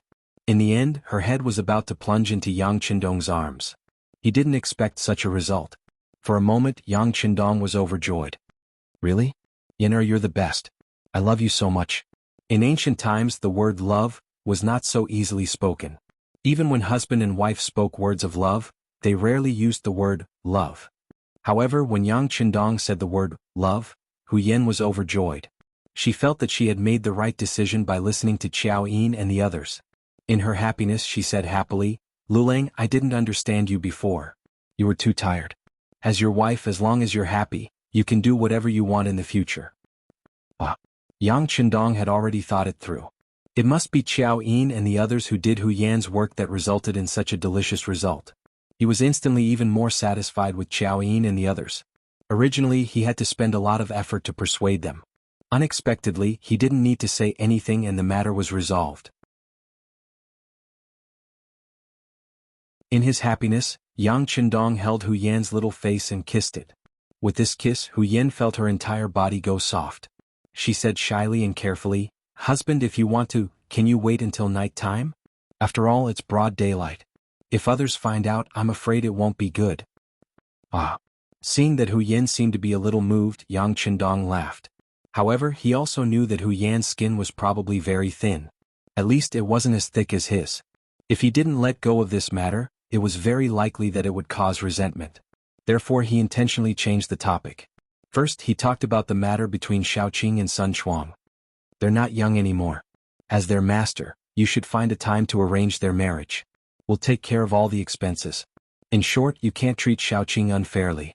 After all, she's been with you for so many years, hasn't she? Thank you, sixth young master. Seeing that Yang Qindong had considered the matter so carefully, Hu Yan was very moved and said, "We're husbands. In the future there's no need to say thanks. Everything I do for you is what I should do. By the way, my seventh sister seems to have some complaints about what happened last night. Do you think you should personally go and have a good talk with her? I don't want her to misunderstand me, hee." Yang Qindong thought about it and decided to leave the job of persuading seventh sister to Hu Yan. If Hu Yan took the initiative to persuade her, it would be more effective than 100 words from him. Hearing that seventh sister had complaints, Hu Yan's heart was moved. This was seventh sister standing up for her. She didn't even hesitate to blame her own brother. This sister-in-law was absolutely competent. Hu Yan agreed, and Yang Qindong's heart was completely relieved. Although there were some things that he didn't ask others to understand, they were still family, and understanding was always better than opposing.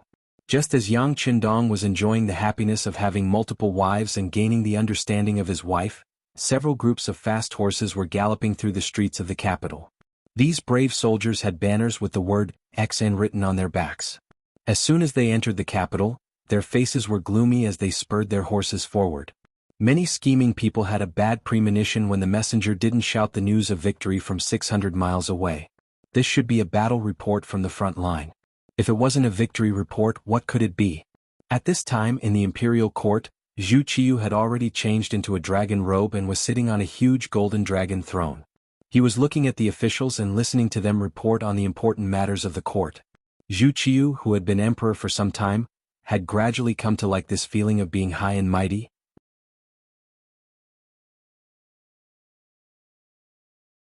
Although he didn't have complete power and had the final say, he had basically controlled the situation.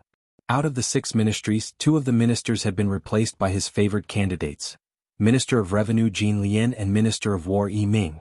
These 2 had replaced Wang Zhuo and Kuang Yi, who had followed Emperor Ying to Nanjing. These 2 new ministers were very grateful to Zhu Qiyu for his favor. Naturally, if this substitute emperor had any requests, they would do their best to satisfy them. Of the 6 ministries, the Minister of Works, Shi Pu, had always been a fence-sitter. When Wang Zhen had been present, he had often tried to curry favor with him. Now that Jining had become a head eunuch, he had long since leaned over. In this way he could also be considered a member of the substitute emperor's faction. Out of the 6 divisions, 3 of them were on her side. Zhu Qiyu felt even more satisfied. Zhu Qiyu had come to court in a happy mood, intending to show off his skills and compete with Zhu Qizhen in governing the country. However, all of this ambition was shattered when a messenger ran into the imperial court to deliver an urgent military report. Important military intelligence from the front line. As soon as the messenger entered the main hall, he knelt on the ground with a thud. It could be seen that he had been running non-stop all this time, so much so that he was a little exhausted. Speak. Hearing that it was a military report from the front line, Zhu Qiyu straightened his body and looked at the soldier with a face full of expectation. Your Majesty, Admiral Shiheng was ambushed by Walla's army. The army suffered heavy losses, but Admiral broke out of the encirclement and is resisting the enemy cavalry's advance. Please let me report this to Your Majesty first and ask for reinforcements to be sent. Prepare for a big battle. After the messenger finished speaking in one breath, he felt his vision blur and then fainted from exhaustion.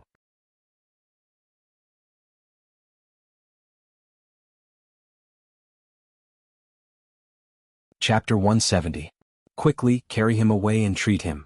Jining stood at Zhu Qiyu's side, looking at the unconscious soldiers as she spoke to the Huban soldiers outside the imperial court. After saying this, she felt a shadow flicker at her side. Who else could it be but Daizong? Just as Zhu Qiyu was about to show off his skills and become a famous monarch to unify the world, he suddenly heard that the front line had been defeated. At this moment, how could he still remain calm? His expression changed greatly, so much so that his body became a little shaky. "Dear ministers, how many troops can we mobilize now?" Zhu Qiyu forced himself to stay alert upon hearing this report, and he turned his eyes to the new Minister of War Ming, hoping that he could give a satisfactory result. Ming, courtesy name Zixin, was the son of Yizhi, a man of high intelligence. After ascending the throne, Dai Zong had sought the favor of the Minister of Rights and was promoted to Minister of War. He was an official who had been promoted on the front lines.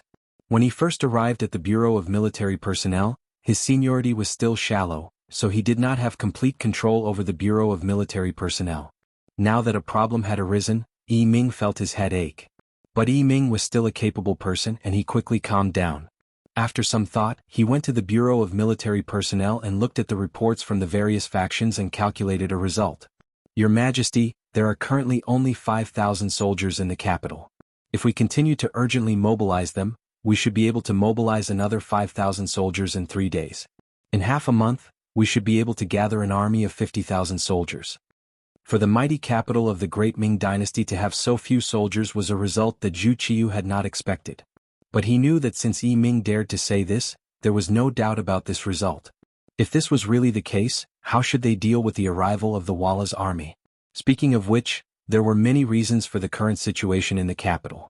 Unlike in history after the Tumu Fortress incident, Dai Zong had listened to Yu Qian's words and adopted a defensive strategy. This had led to the defense of the capital and the defeat of the Walla's army. Because of Yang Qindong's arrival, Yu Qian had been invited to Tsushin City long ago to serve him. With the idea gone, Shiheng took command of the army and sent out the majority of the soldiers in and around the capital. Moreover, Zhu Qizhen had declared himself emperor in Nanjing and taken away a portion of his soldiers, leaving the capital suddenly empty of soldiers. Naturally, they were helpless against Walla's army. At this moment, not only Zhu Qiyu, but the other officials were also staring at each other, unable to find a better idea. As the saying goes, even the cleverest housewife cannot cook without rice. Without sufficient military strength, how can one fight a war? Can one rely on words? If they could win with their mouths, there would be no need for the country to support a large number of troops. Among the ministers, Su Yozhen's eyes kept darting around. Relying on his relationship with Yang Qindong, he was promoted again. He was no longer a part of the imperial censor, but went to Taichang Temple to become a Shaoqing. He was in charge of the country's sacrificial ceremonies and was a fourth-grade official. The reason why he was promoted so quickly was naturally because Yang Qindong had helped him with a lot of money. It was also because the original Shaoqing of Taichang Temple, Huang Yangjing, went to Nanjing with Ingzong, so there was a vacancy. As a fourth-grade official, Su Yozhen already had a stage to display his ambitions. At this moment, when he saw the emperor and the other ministers' difficult expressions, he really wanted to stand up and propose to move the capital to the south. After all, a gentleman would not stand under a dangerous wall. In fact, in history, Su Yozhen was the main official who proposed this idea. But now this idea just flashed in his mind. It was not for anything else, but because Ingzong had already gone to Nanjing. At this time, what would they mean by going there? It was likely that an internal conflict would be inevitable. And Zhu Qiyu, who was leading the defeated army, really did not know what the chances of winning were. Unable to bring up the matter of moving the capital to the south, Su Yozhen's eyes darted around as he thought of another feasible idea. At this moment, when the other ministers were still thinking about what to do, he had already taken out his ceremonial tablet. He stepped forward and said, "I have something to report." "Minister Su, quickly say it." Seeing that everyone had no idea, but one minister still had a suggestion, Zhu Qiyu suddenly had a feeling of hope. "Your Majesty, the army at the front has suddenly lost, and the capital is in danger. At this time, the first thing to do is to mobilize the troops near the capital to save the emperor. The second thing to do is to choose a general who can lead the army to block the enemy outside the city wall. This will ensure the stability of the great Ming dynasty." That's right, mobilizing the troops after choosing the general before. Zhu Qiyu felt that it was very reasonable. He immediately said to the Minister of War Ming, "Minister you can send a letter to mobilize the troops near the capital to protect the capital." "Yes, Your Majesty." Ming replied and then left the court with his ceremonial tablet. "Good, now everyone who can lead the army to fight against the Walla army." Zhu Qiyu's eyes swept across the ministers in the court. The desire in his eyes was very obvious.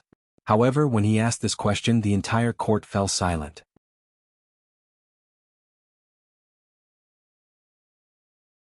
First, the Tumulfort's army of 500,000 suffered a crushing defeat, and then General Shiheng's army of 150,000 was also defeated.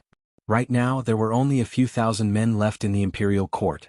Even if they waited for 3 days, their military strength would still be no more than 10,000. How could they resist the elite Walla cavalry? The Walla cavalry could defeat the great Ming army again and again. At this moment, the ministers' faces changed at the mention of this tiger. The crowd of officials didn't speak.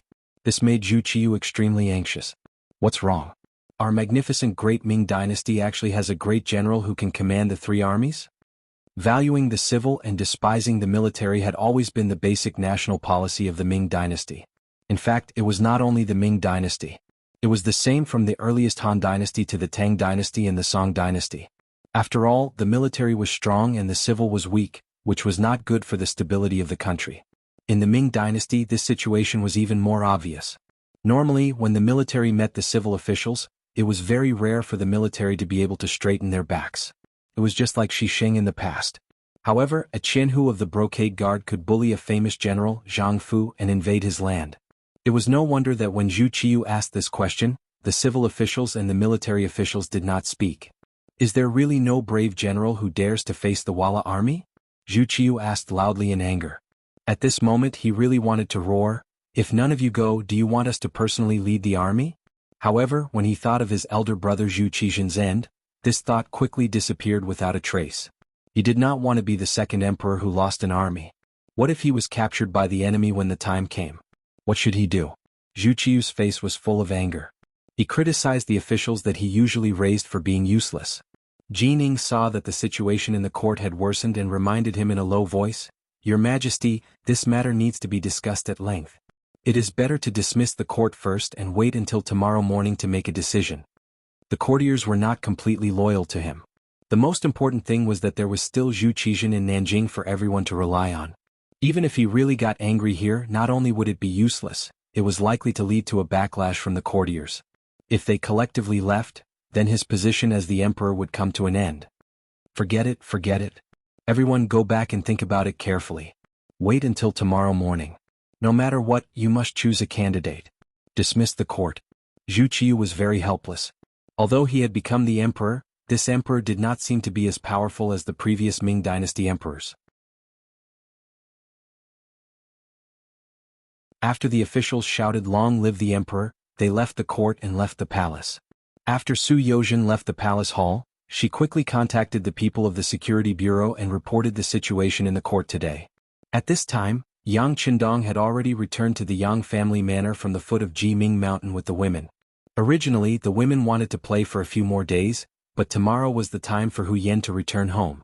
This was an important matter for the first madam, so Yang Qindong naturally had to take care of it. He returned to the Yang family manor in advance to make preparations.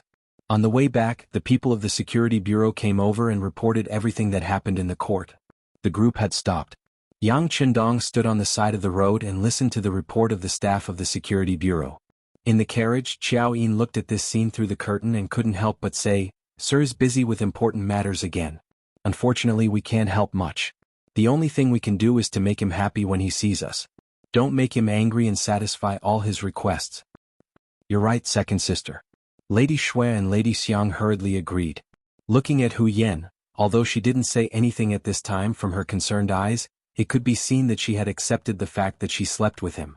Even if the other women could understand Yang Qindong as the wife, why couldn't she understand? On the side of the road, after carefully listening to what happened in the court, Yang Qindong sighed. Although the wheel of history had changed because of his appearance, the defense of the capital still had to start as scheduled. Since history had changed, Yang Qindong couldn't accurately predict what would happen, and naturally couldn't make plans in advance. But since the emperor asked to recommend a general to lead the army, he was somewhat interested. First, this was a good opportunity for him to show his talent. Second, it was a good opportunity to consolidate his strength and expand his influence. Third, and most importantly, Yang Qindong would never allow the other races to have any ideas about the Han people and cause any destruction. Back then, Kuang Yi and Wang Zhua, the 2 ministers of the 6 ministries, wrote to him, saying that he had saved Yingzong's life, and that he would have more room to develop in Nanjing than in the capital. The environment would also be better. But Yang Qindong still refused.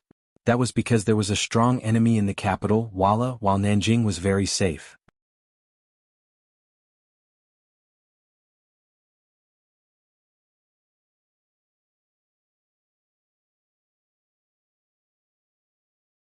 Chapter 171.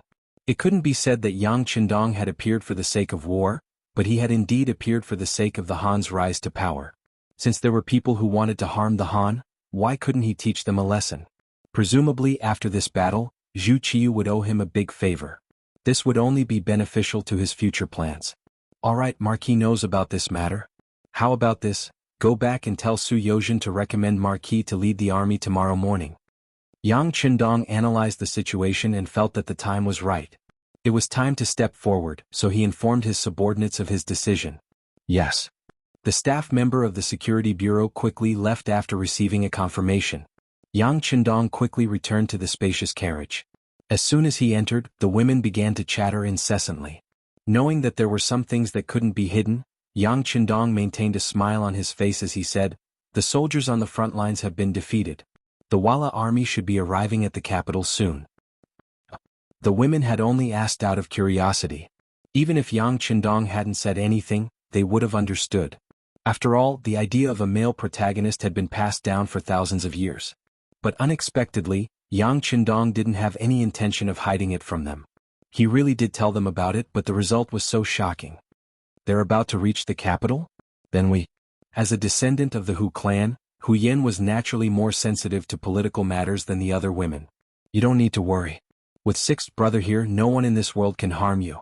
You just need to properly stay in the Yang clan manner. Yang Qindong spoke with an incomparably resolute voice. At this moment, Yang Qindong was so confident that the four women were mesmerized and unable to extricate themselves. Sensing that the four women weren't panicking anymore, Yang Qindong smiled and said, "All right, let's do what we need to do now.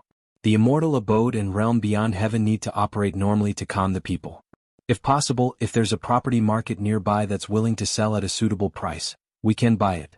It's also time to expand our operations." To ordinary people, war was naturally a disaster. But to some people it was filled with countless business opportunities. Everything depended on your position, what kind of information you could obtain, and what kind of authority you held. Yang Qindong didn't lack any of these three things. If he couldn't maximize his benefits in this situation, then all his previous preparations and plans would be meaningless. Bye.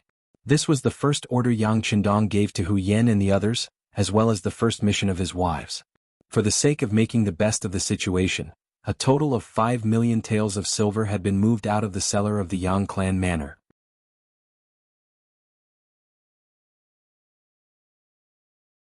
This was all prepared by Yang Qindong before the construction of the Uthwood fortress. It was all for the sake of dealing with the current situation. Tell Lung Song to pick up the pace. Be more daring. We have to reach the capital within 5 days. Yang Qindong looked at Lung Feng and his brothers, who were carrying so much silver that their hands were about to go limp.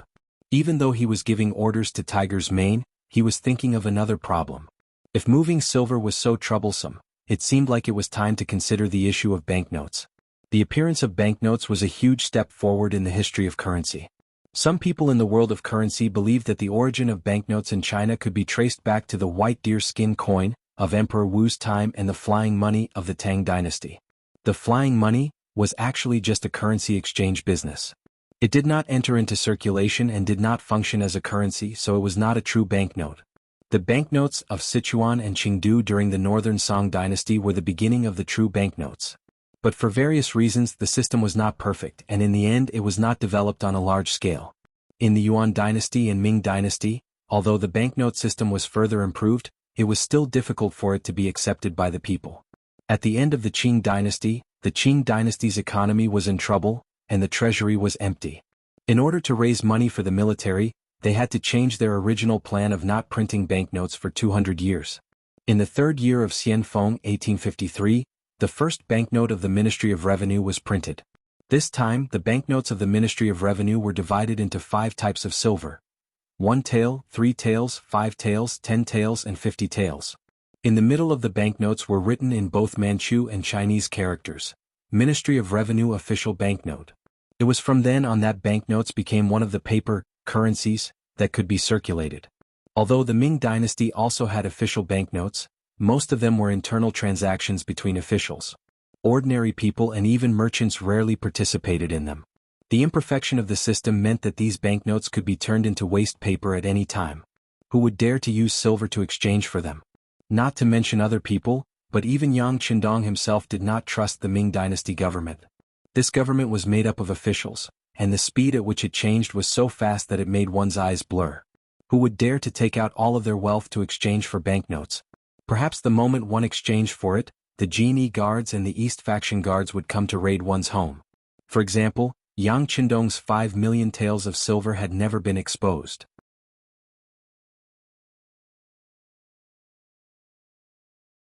He believed that if he really trusted the great Ming dynasty, Wang Zhen would have already made a move on him and would not have waited until it had developed to such a scale. It was because the banknote system was not recognized by many that Yang Qindong wanted to do something about it. In his later life he had seen the power of the state-owned banks, so he could naturally see the huge benefits involved. As for the risks, with the Yangtze's new army as his backing, he was not afraid of others plotting against him. Perhaps he was still thinking that if others had such thoughts, he would have a good reason to deal with them.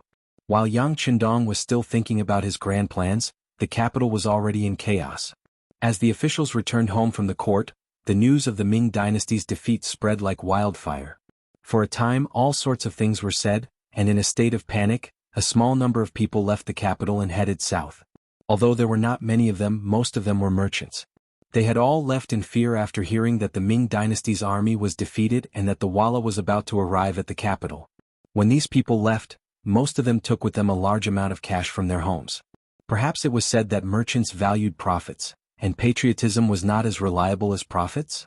The departure of a portion of merchants caused the already tense atmosphere in the capital to become even more chaotic. Even some of the common people began to pack up. After 2 consecutive defeats and the loss of the Ming dynasty's elites, they did not have much confidence that they could defeat the Walla. If they did not leave, they would most likely meet with misfortune. Not to mention, in the afternoon of that day, there was a rumor that the Walla cavalry drank human blood and ate human flesh to survive. Once captured, the women would naturally be humiliated, and the men and children would become food in their mouths.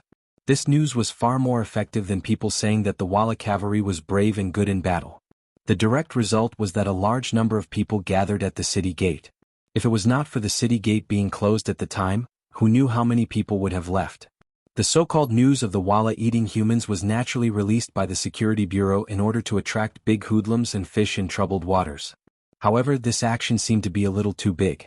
At that time, the common people were not well informed and their knowledge was limited. Thus, they really believed the rumors, and in a short period of time, a wave of people left the city. The situation at the city gate quickly spread to the palace and into the ears of the acting patriarch Zhu Qiu. When he heard that his people were so panicked, the new emperor was scared out of his wits. If the capital became an empty city, how could it resist the Walla army?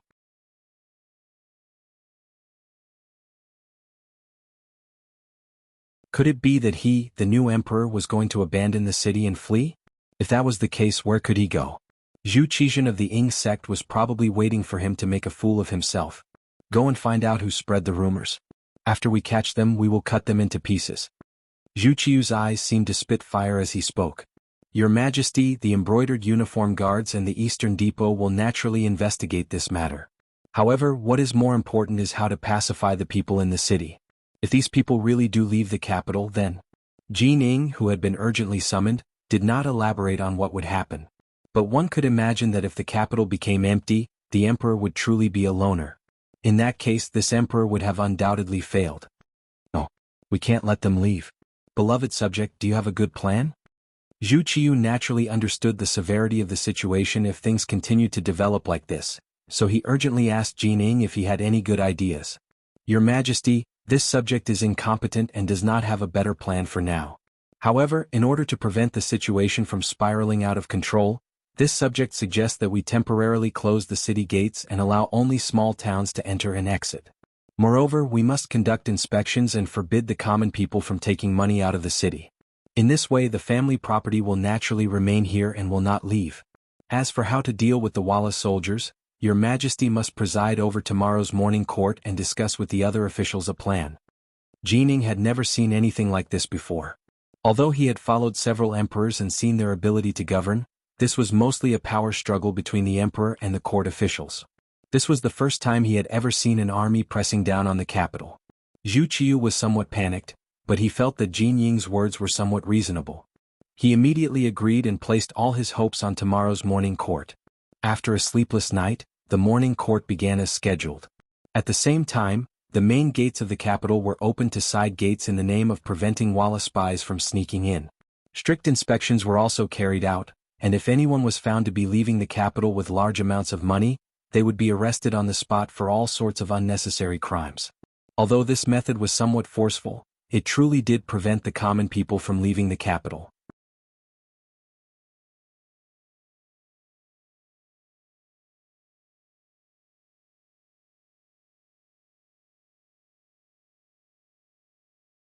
Chapter 172. It was under such a tense atmosphere that Yang Qindong entered the capital from the Yang family manor. It was the day of the return trip. He came to the Hu mansion with his new wife, Hu Yin, to visit his relatives. The inspection for leaving the city was very strict, but for entering the city, it was much more relaxed. This point was tantamount to slapping himself in the face, proving how ridiculous the so-called catching spies was. Since Yang Qindong became marquis, the lineup when he went out had become much larger. It was the same this time. The number of servants and guards alone had reached 30, and there were nearly 100 strong men and maids carrying boxes. From this point of view, Yang Qindong had already violated the rules. According to the law of the Great Ming dynasty, a marquis could only take 8 attendants at most when he went out, but he had 30 guards. Even if he took more than 100 strong men and maids with him, the team was indeed too large. If it was in normal times, those imperial censors would probably impeach him again. But now the capital was in danger. Who was in the mood to worry about this? Of course, even in peacetime, Yang Qindong would not change what he had decided. He came to create rules, not to follow them. Besides, in order to marry Hu Yin, Yang Qindong had given Hu family at least 2 million things, which had once shocked the capital. But in the end, those were filial gifts from Yang Qindong, but this time Hu Yin was filial to her parents. The meaning was naturally different. Of course, Hu Yin would feel proud and happy that so many good things were given to her family. But after all, she was already a member of the Yang family. Out of consideration for her husband, she still said the words of refusal. In this regard, Yang Qindong reached out to scratch her nose and said with a smile, "Silly girl, you are my woman now. So what if I give you some things? Besides, your 6th son has nothing but a lot of money. Don't worry. After these things are given out, your 6th son will not become poor." This little joke made Hu Yin inexplicably happy, and her nose was a little sore. Although money might not be able to prove anything, wouldn't taking care of his face and being forthright and magnanimous prove his importance? Thinking of this, she sighed that she had married the right person and chosen the right man. The vast army entered the capital. If it were any other time, such a scene would definitely attract a lot of onlookers, and even a lot of discussions and gossip. At the same time, it would also garner a lot of envious gazes.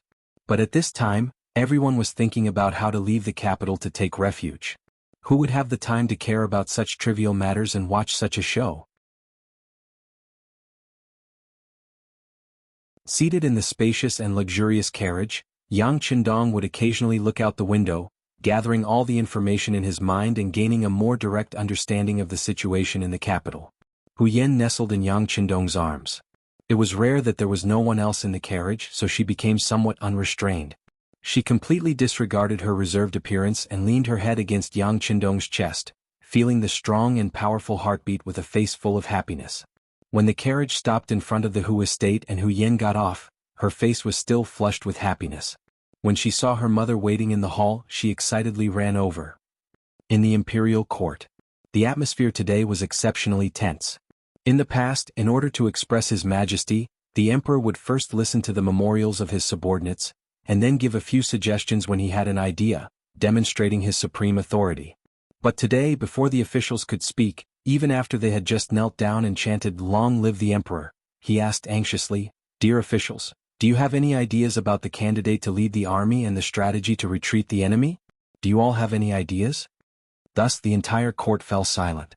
If one were to say that a great Confucian scholar who knew the 4 books and 5 classics, he could naturally name many people. But when it came to driving back the enemy and leading the army, how could it be so easy? Speaking of which, it had been a long time since there had been a major foreign war. Even if there were some wars, they were only small skirmishes or internal conflicts. For those kinds of battles, as long as the enemy was pressured, there was no need for any techniques. But this time, facing the elite cavalry of Walla who had repeatedly defeated them, hundreds of thousands of troops were thrown in twice, and the result was a great defeat, which led to a situation where there was a shortage of soldiers. So, how could they resist the enemy? Not to mention that recommending a candidate to be an official and a general were two completely different things. When recommending an official, even if the other party was not qualified, they could casually find a reason and say that they did not know the official very well to get away with it. At most, they could bribe the officials and use some money, and the matter would be resolved as a small matter. But recommending a general to fight against the powerful army of Walla, if they did not do well, they would lose their heads, and even worse, the recommender would also be punished. So, who would do such a recommendation easily? On one hand, they did not want to cause trouble, but more importantly, they did not have a suitable candidate in mind. In their eyes, the Tile army that even Ing Zong himself could not defeat was already an undefeatable army, an army that no one could defeat. The officials were all mute and did not make a sound. This made the emperor anxious and Zhu Qiu angry. What? You don't even have a suitable candidate?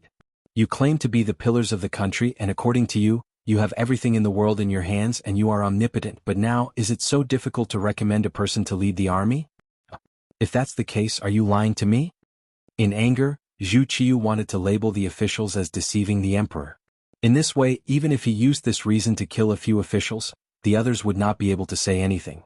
Feeling the anger of the emperor, the officials were panicking, and at the same time they looked at each other, and then quickly transitioned in their minds to a candidate to lead the army. But no matter how hard they thought, it was difficult to find a suitable person. What? Seeing that the officials still did not say a word, in anger, Zhu Qiu decided to kill a few people as a sacrifice to the flag. Some people were like this: if they were not forced to this point, they would not know how powerful they were.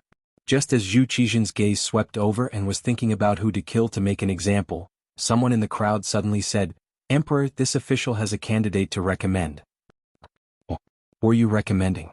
Come forward." Zhu Qiu, who was about to explode, suddenly saw hope and was naturally very happy. His eyes searched and his voice became very anxious. "As you wish." The newly appointed vice minister of Taichung Temple, Su Yozhen, who had received the emperor's order, stepped forward with a face full of confidence. The officials were also curious about who stepped forward at this time, but when they saw that it was Su Yozhen who was in charge of the sacrifice, they all showed a puzzled expression. This person used to be an imperial censor, although he had impeached some people and had a slight reputation, but in the end he was not a ranked official, and it was difficult for him to enter the eyes of others. If it were not for the two emperors this time, it would be impossible for him to be promoted from a 6th-rank official to a 4th-rank vice minister of Taichung Temple. Yesterday this person had been in the limelight once, and at that time his colleagues had a whole new level of respect for him. They did not expect that he would speak again today. Could it be that he really had a suitable candidate in mind to lead the army? Could it be that he was really a person with a military strategy? Under the gaze of the officials, under the eager eyes of the emperor, Su Yozhen, who was holding the ceremonial tablet, stepped forward with a face full of confidence, knelt and said, "This official recommends a person. He has fought with the Walla cavalry, and has not been defeated and retreated unscathed. With him, the so-called small foreign tribes are not a problem, and can be swept away like a spider web in a room." Su Yozhen's flattery made the ministers in the imperial court even more surprised. Who had fought with the Walla army and not been defeated? Even Shi Heng, who was given the title of Taidu and Wuqing Count, was also defeated. Could it be that there was really a general more powerful than this person? If it was true, why hadn't they heard of it? The officials were puzzled, but the emperor Zhu Qiu did not think much about it. Right now he was anxious to find a way to solve the problem, as long as he could force the enemy to retreat. As for where he came from and what his current position was, he did not care about it. Good, my great Ming is really full of talents, but I don't know the name of this person. Where is he now? What is his official position? Zhu Qiu asked anxiously, but Su Yozhen answered indifferently, replying to the emperor, "This person is now in the capital, Yang Qindong, the loyal marquis." Su Shaoqing, be careful with your words. Among the officials, someone quickly made a reproachful attitude. This person was an important official in the court, the Minister of Rights, Hu Shao. Yang Qindong married his granddaughter, and the two families had a very close relationship.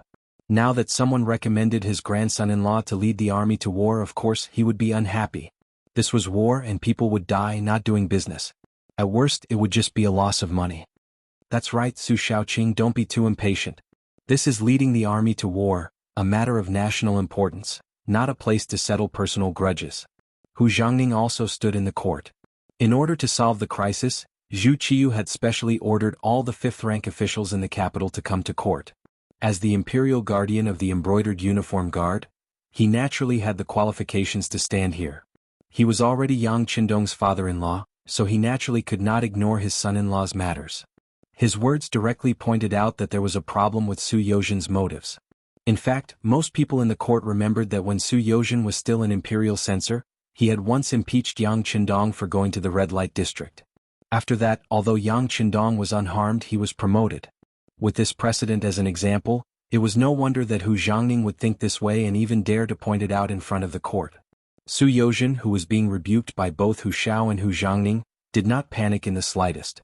On the contrary, he maintained a slight smile and said, "Yes, when this official was an imperial censor, I truly did impeach the loyal marquis, but that was only out of duty, not because of personal grudges. Now this official is recommending the loyal marquis both out of duty and to repay the emperor's kindness in recognizing my worth. Moreover, this official can take responsibility for his words.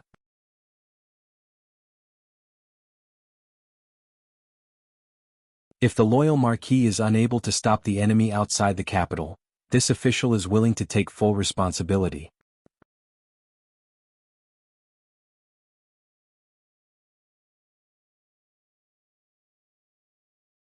Chapter 173. Take full responsibility. When he said this, the entire court was in an uproar. This was no longer a recommendation but a bet on his own life. If he didn't have enough confidence, how would he dare to do such a thing? For a moment, all the officials looked at each other. No one dared to doubt whether Su Yozhen had bad motives. After all, if you wanted to harm your enemy or opponent, there were many ways. But he wouldn't choose this kind of responsible statement. Wasn't that taking the initiative to jump into a sinking ship and seeking his own death? Su Yozhen's words made all the officials speechless. There was a feeling of speechlessness and they didn't know what to say. Zhu Qiyu, who saw all of this, was very happy in his heart. Regardless of whether Yang Qindong was suitable to lead the army or not, at least someone had recommended a candidate. This was a good sign. He looked at Su Yozhen with a praising gaze and said, "Good, Minister Su is loyal to the country, your heart is praiseworthy. But I don't know how you are so sure that the Marquis of Loyalty can take on this heavy responsibility? Your Majesty, please allow this official to report." After receiving Yang Qindong's reply yesterday, he also received a lot of information from the Security Bureau. After sorting it out, he also thought about what to say for half a night. Now that it was time to show off, he immediately boasted in front of Dai Zong and all the officials. From Su Yozhen's mouth, everyone knew that Yang Qindong saved Ying Zong, Kuang Yi, Wang Zhua and the other 9 officials. Only then did they know that the Marquis of Loyalty didn't rely on luck, but a mercenary army with a high price. They were using the latest firearms which were not difficult to fire continuously. Moreover, they were extremely accurate. It was because of this army of 100 people that they were able to save the lives of Ying Zong and the others in the chaos. This was the reason why they were given the title of Count of Loyalty and Courage. After explaining the situation in detail, Su Yozhen immediately kowtowed to the ground and vowed to Zhu Qizhen, "Your Majesty, this official is willing to use my life and the dozens of people in my family as a guarantee. If we can invite the Marquis of Loyalty and the mercenary army, it isn't impossible to withdraw the elite army of the Walla. This official asks for your Majesty's decree." His voice was impassioned and powerful, reverberating throughout the entire palace. Every word and sentence passed into the ears of the emperor and the officials, but at this time no one agreed. It was obvious that everyone was digesting what Su Yozhen had said and the information she had brought to them. Zhu Qiyu also didn't immediately make a decision. Su Yozhen's words alone were not enough to determine if Yang Qindong really had such an ability. This was a battle to protect the capital.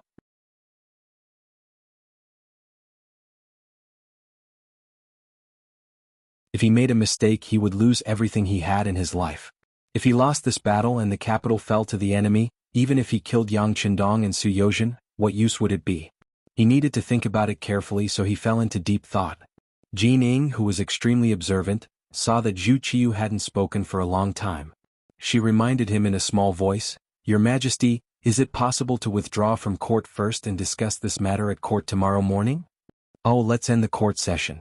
Zhu Qiu nodded mechanically. Immediately, a drake-like voice rang out, "Court dismissed." The Hu estate. Yang Qindong had been sitting in the main hall, accompanied by the chief steward of the Hu estate. When Hu Xiao and Hu Zhangning returned, the three of them greeted each other. Everyone else is dismissed.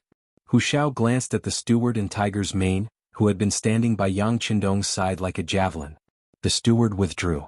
Tiger's mane also withdrew after receiving a signal from Yang Qindong. When only the three of them were left in the room, Hu Xiao took the initiative to speak. "Loyal Marquis, do you know that someone recommended you to lead the army in the battle against the Walla?" Hu Xiao asked directly, his sharp gaze piercing straight into Yang Qindong's heart. It was unimaginable that an old man in his 70s had so much experience in dealing with the world and pleasing countless people.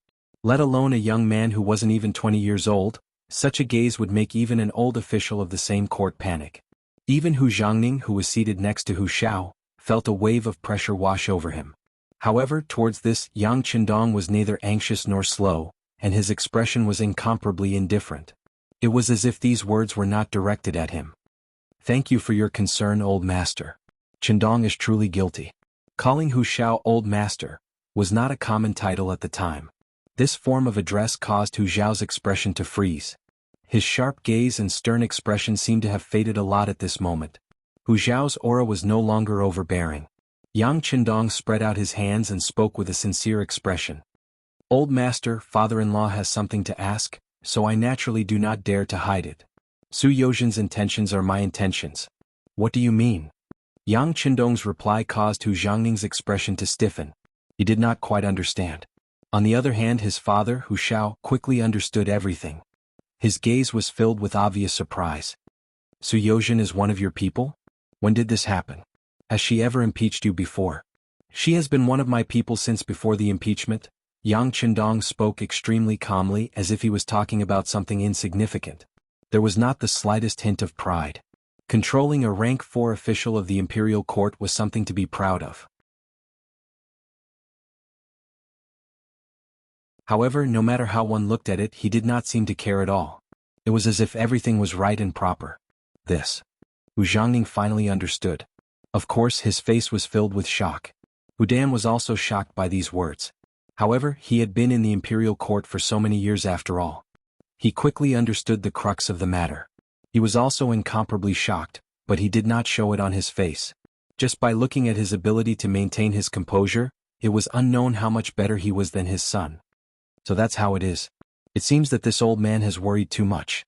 But you arranged for Su Yozhen to do this? How confident are you?" Hu Xiao knew that Yang Qindong was playing a very big game of chess, but he did not know exactly what he was going to do. He only knew that this grandson-in-law of his was filled with confidence. "I don't dare to hide it from old master. I am 100% confident," Yang Qindong respectfully replied while inwardly praising Hu Xiao's reaction and judgment. 100%? This answer also startled Hu Xiao. His eyes lit up as if he was going to re-evaluate Yang Qindong at this moment.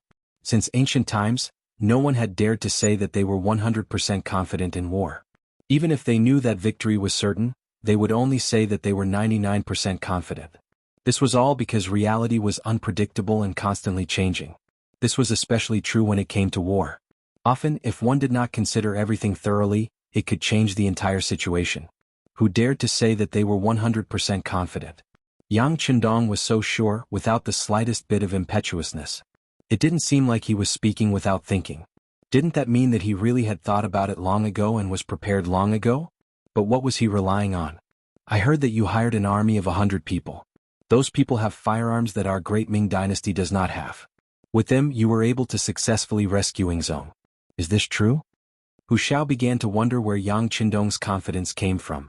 The first thing he asked was what Su Yozhen said. "It is true," Yang Qindong replied in a resolute tone. "I did hire an army. They also have firearms that are many times more advanced than our great Ming dynasty. With them, they have no problem dealing with the Walla cavalry." But what?" Hu Zhangning, who was listening intently, asked anxiously. "It's just that the cost of hiring them is too high. Every time they complete a mission, it costs 10,000 taels per person. Moreover, it costs at least 1,000,000 taels per person. In other words, even if you only hire one person, you have to pay 1,000,000 taels of silver to hire them.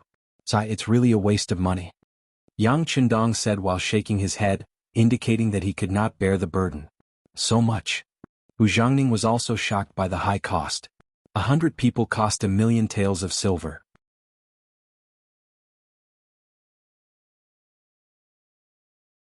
Didn't that mean that the money needed to hire 100 people could support an army of a few 100,000 people at the border for a year? Yes, it's that much. Moreover, it's impossible to negotiate the price. This is because I have done business with them before and have some credibility. If it were someone else, I'm afraid that even if they paid, they would not be able to hire them. Yang Qindong lowered his head and let out a long sigh. His expression showed that he could not bear the burden anymore. Admitting that Su Yozhen was one of his people was the sincerity that Yang Qindong showed to the Hu clan. Since they were all relatives, it would not be good to hide some things. If people knew about it in the future, how would they meet each other? But even if they were relatives, there were some things that could be said and some things that could not be said. For example, the mercenary army was originally his own army. He did not need to spend any money at all and they would completely obey his orders. Yang Qindong would not tell Hu Xiao about this. Not only that, but he also had to pretend that it was very difficult. Only in this way would the old man speak up for him at the crucial moment. It could also be said that Yang Qindong was willing to say so much to Hu Xiao because he wanted to use his mouth to persuade Zhu Qiu and let him know that only he had the strength to reverse the situation. Only in this way could the other party come to him and he could ask for an exorbitant price. When Yang Qindong did things, he had always done things step by step. Even people like Hu Xiao would often inadvertently be used by him. By the time he reacted, he would often not know whether to laugh or cry. At lunchtime, the atmosphere seemed to have returned to normal, but Hu Ming and Hu Zhangning both seemed to have a lot on their minds. Yang Qindong, on the other hand, kept sitting there with a modest smile, which made Hu Yen glare at him fiercely, but then her eyes became incomparably warm. Hu Yen did not know what Yang Qindong said to her grandfather and father, but she was sure of one thing, and that was that he would definitely not harm her family.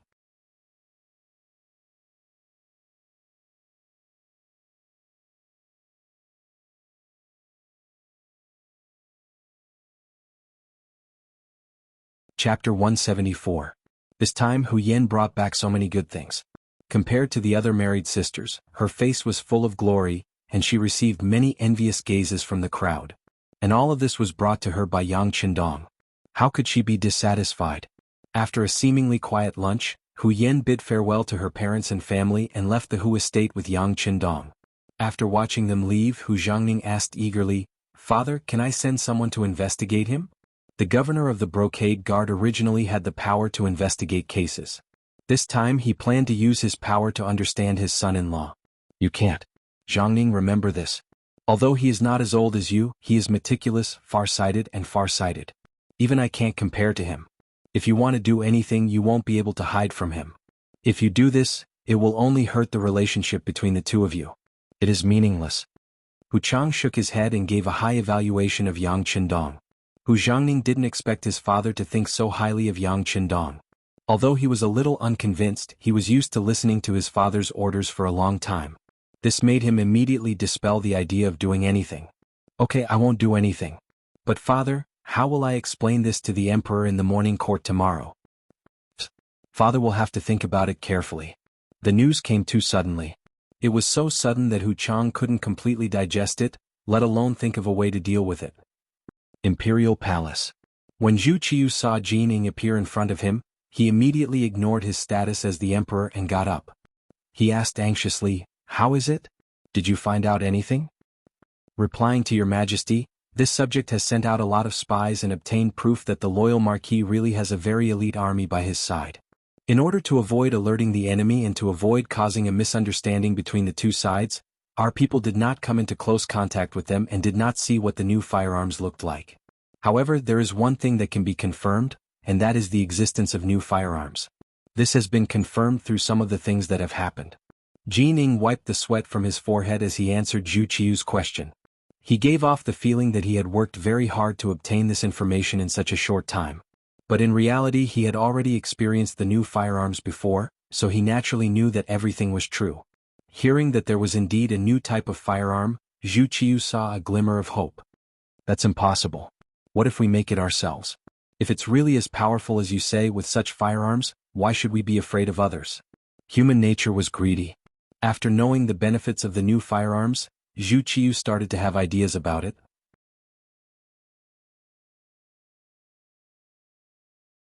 Perhaps it was because of his identity as the emperor that he had the misconception that everything under the heavens belonged to the emperor, and that all the good things under the heavens should belong to him. Jining had thought of this before, and she had paid a heavy price for it. She naturally knew that this path would not work. Faced with Zhu Qiu's wishful thinking, she could only say, "Your Majesty, I'm afraid this won't be easy." "What do you mean?" Hearing that the matter was impossible, displeasure appeared on Zhu Qiu's face. Jining was stared at by that stern gaze and her entire body tensed. She knew that if she did not explain the matter clearly, she was afraid that the emperor would hold a grudge against her. If she was not careful, he might even replace her and find someone more obedient to take power. Eunuchs were close officials of the emperor. Naturally, they enjoyed the benefits of being in a favorable position. This was also the main reason why they could become powerful and even have real power. At the same time, eunuchs relied on the emperor's favor. Once they lost this support, they were nothing.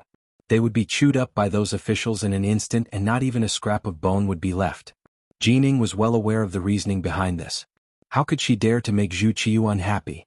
Seeing the emperor's dissatisfied expression, she hurriedly explained, "Your Majesty, think about it. Those mercenaries saved Ing Zong's life on the battlefield. How could he not see the value of these people? However, they were not used by him. This shows that this matter is difficult to accomplish. As for how the Marquis of Loyalty and Courage used to convince those people, I'm afraid that we will need to investigate to find out." Jining had no choice but to bring up Ing Zong. Perhaps in the eyes of this new emperor, only his former imperial brother could give him some pressure. As expected. Hearing Jin Ying's explanation, Zhu Qiu's expression became much more normal. Something that even his imperial brother could not do, it seemed normal that he could not do it. The new firearms were not easy to obtain, and the mercenaries would definitely not listen to him. Zhu Qiu had no choice but to set his sights on Yang Qindong. He had long heard of this gifted scholar, Yang Qindong, who he had even conferred the title of the Marquis of Loyalty and Courage, attracted Zhu Qiu's attention. "Beloved official, what do you think of the Marquis of Loyalty and Courage?" Hearing the emperor's thoughts change so quickly, Jining was startled at first, but quickly recovered. "Your Majesty, the Marquis of Loyalty and Courage is very talented. He also has the ability to earn money. He is a rare talent. However, how is his ability to command troops? This subject does not know." Jining had already encountered Yang Qindong more than once. Although the two of them hadn't interacted much, he had never profited from him. If possible, he really didn't want to provoke this kind of person. However, since the emperor had asked, he still had to answer truthfully. "That's right. This person's ability to earn money is very strong. Regardless of whether it is in the immortal abode or in the realm beyond heaven, it is said that he is in existence who earns large sums of money every day. Even that unremarkable Yang Bao, I heard that he also earns quite a bit of money. This kind of person is a talent and should be used by us." Zhu Qiu longed for someone with the ability to help him. When he thought back to today's morning court, when all the officials had been so helpless, he thought that perhaps if Yang Qindong had been present, the situation wouldn't have been so awkward. Hearing that Zhu Qiu wanted to put Yang Qindong in an important position, Jining lightly shook his head. "Your Majesty, this subject said before that the Marquis of Loyalty and Courage is very capable of earning money. Thus, rather than calling him an official or a scholar, it would be better to call him a merchant. However, all merchants value profit over loyalty. No matter. It's good that he has a request. I'm afraid that a person has no desires. That way we won't feel at ease using him. How about this, beloved official? Immediately go see the Marquis of Loyalty and ask him about the matter of asking him to go to war. If he agrees, we will give him command of the army." Zhu Qiu was truly decisive. He didn't doubt those he used and didn't use those he doubted. In this aspect he was slightly better than Zhu Qizhen from Ming Zong. At the very least he wasn't so jealous. Since the emperor had given the order, Jining knew that it was useless to say anything else. He immediately nodded in agreement. This subject obeys. Soon after, just as Yang Qindong and Hu Yin returned to the Yang clan manor from the capital, Jining arrived. The current Jining was on the same level as Wang Zhen. His power was so great that few people could compare to him. His arrival naturally attracted Yang Qindong's personal welcome. Welcoming Jining was simply giving him face. As the saying went, if you're good, I'm good, everyone is good. Until he had enough soldiers to peacefully take over the great Ming dynasty, Yang Qindong didn't want to put on an aggressive front unless it was necessary. Yang Qindong and Jining were seated in the guest and host seats in a side hall. This had almost become a habit of Yang Qindong's. As long as it was a eunuch or a lowly person, no matter how much power they had, he would not receive them in the main hall. Those who could be received in the main hall were all people that Yang Qindong valued and admired. Jining naturally didn't know about this habit of Yang Qindong's. If he did, he would probably be burning with rage right now. Not only did he not know, but he also had a request to make. Upon seeing Yang Qindong, Jining became extremely courteous, maintaining a smile on his face. This one was too busy the last 2 days and was unable to attend the wedding of the Marquis of Loyalty and Courage. I'm truly sorry. You're too kind. Eunuch Jin is accompanying His Majesty. How important is that? Marquis marrying a wife is just a small matter. Yang Qindong chuckled, appearing completely unconcerned. In truth, he hadn't even asked Jining for advice on his wedding day. There were times when Yang Qindong would accommodate others for the sake of the greater good. For example, on a wedding day like this, he truly didn't want to see someone who was neither male nor female appear in front of him. Even some of his colleagues in the brocade guard, who were true men, had come uninvited. The only ones who had truly been invited were the court officials. Jining clearly knew this, but he had purposely raised this question to express his dissatisfaction. He also wanted to use this as a pretext to suppress Yang Qindong and have him take control of the conversation. Unexpectedly, Yang Qindong didn't feel the slightest bit of guilt. He used the excuse that marrying a wife was a small matter to cover it up. He didn't even say the most basic polite words. This little test made Jining understand that the following negotiations wouldn't be too smooth. At the same time, he became more careful. The conversation changed from probing to straightforward. Marquis of Loyalty and Courage, you must already know about what happened at the morning court today. Someone has recommended you to lead the army against the Walla and raise the prestige of our country. Jining was expressing that he understood his situation. He had just made a trip to Minister Hu's residence and must have received news of such an important matter. Now please state your position. Jining didn't have any intention of beating around the bush. When Yang Qindong heard this, he smiled. This was also good. He didn't have to probe too much and could save a lot of time. Alright, since Eunuch Jin's words are so straightforward, then Marquis will also state his position here. It's just a mere Walla army. To be honest, Marquis doesn't really care about them. I won't hide it from Eunuch Jin. Marquis has already contacted the overseas mercenary headquarters. The army they've sent to support our great Ming should be here soon.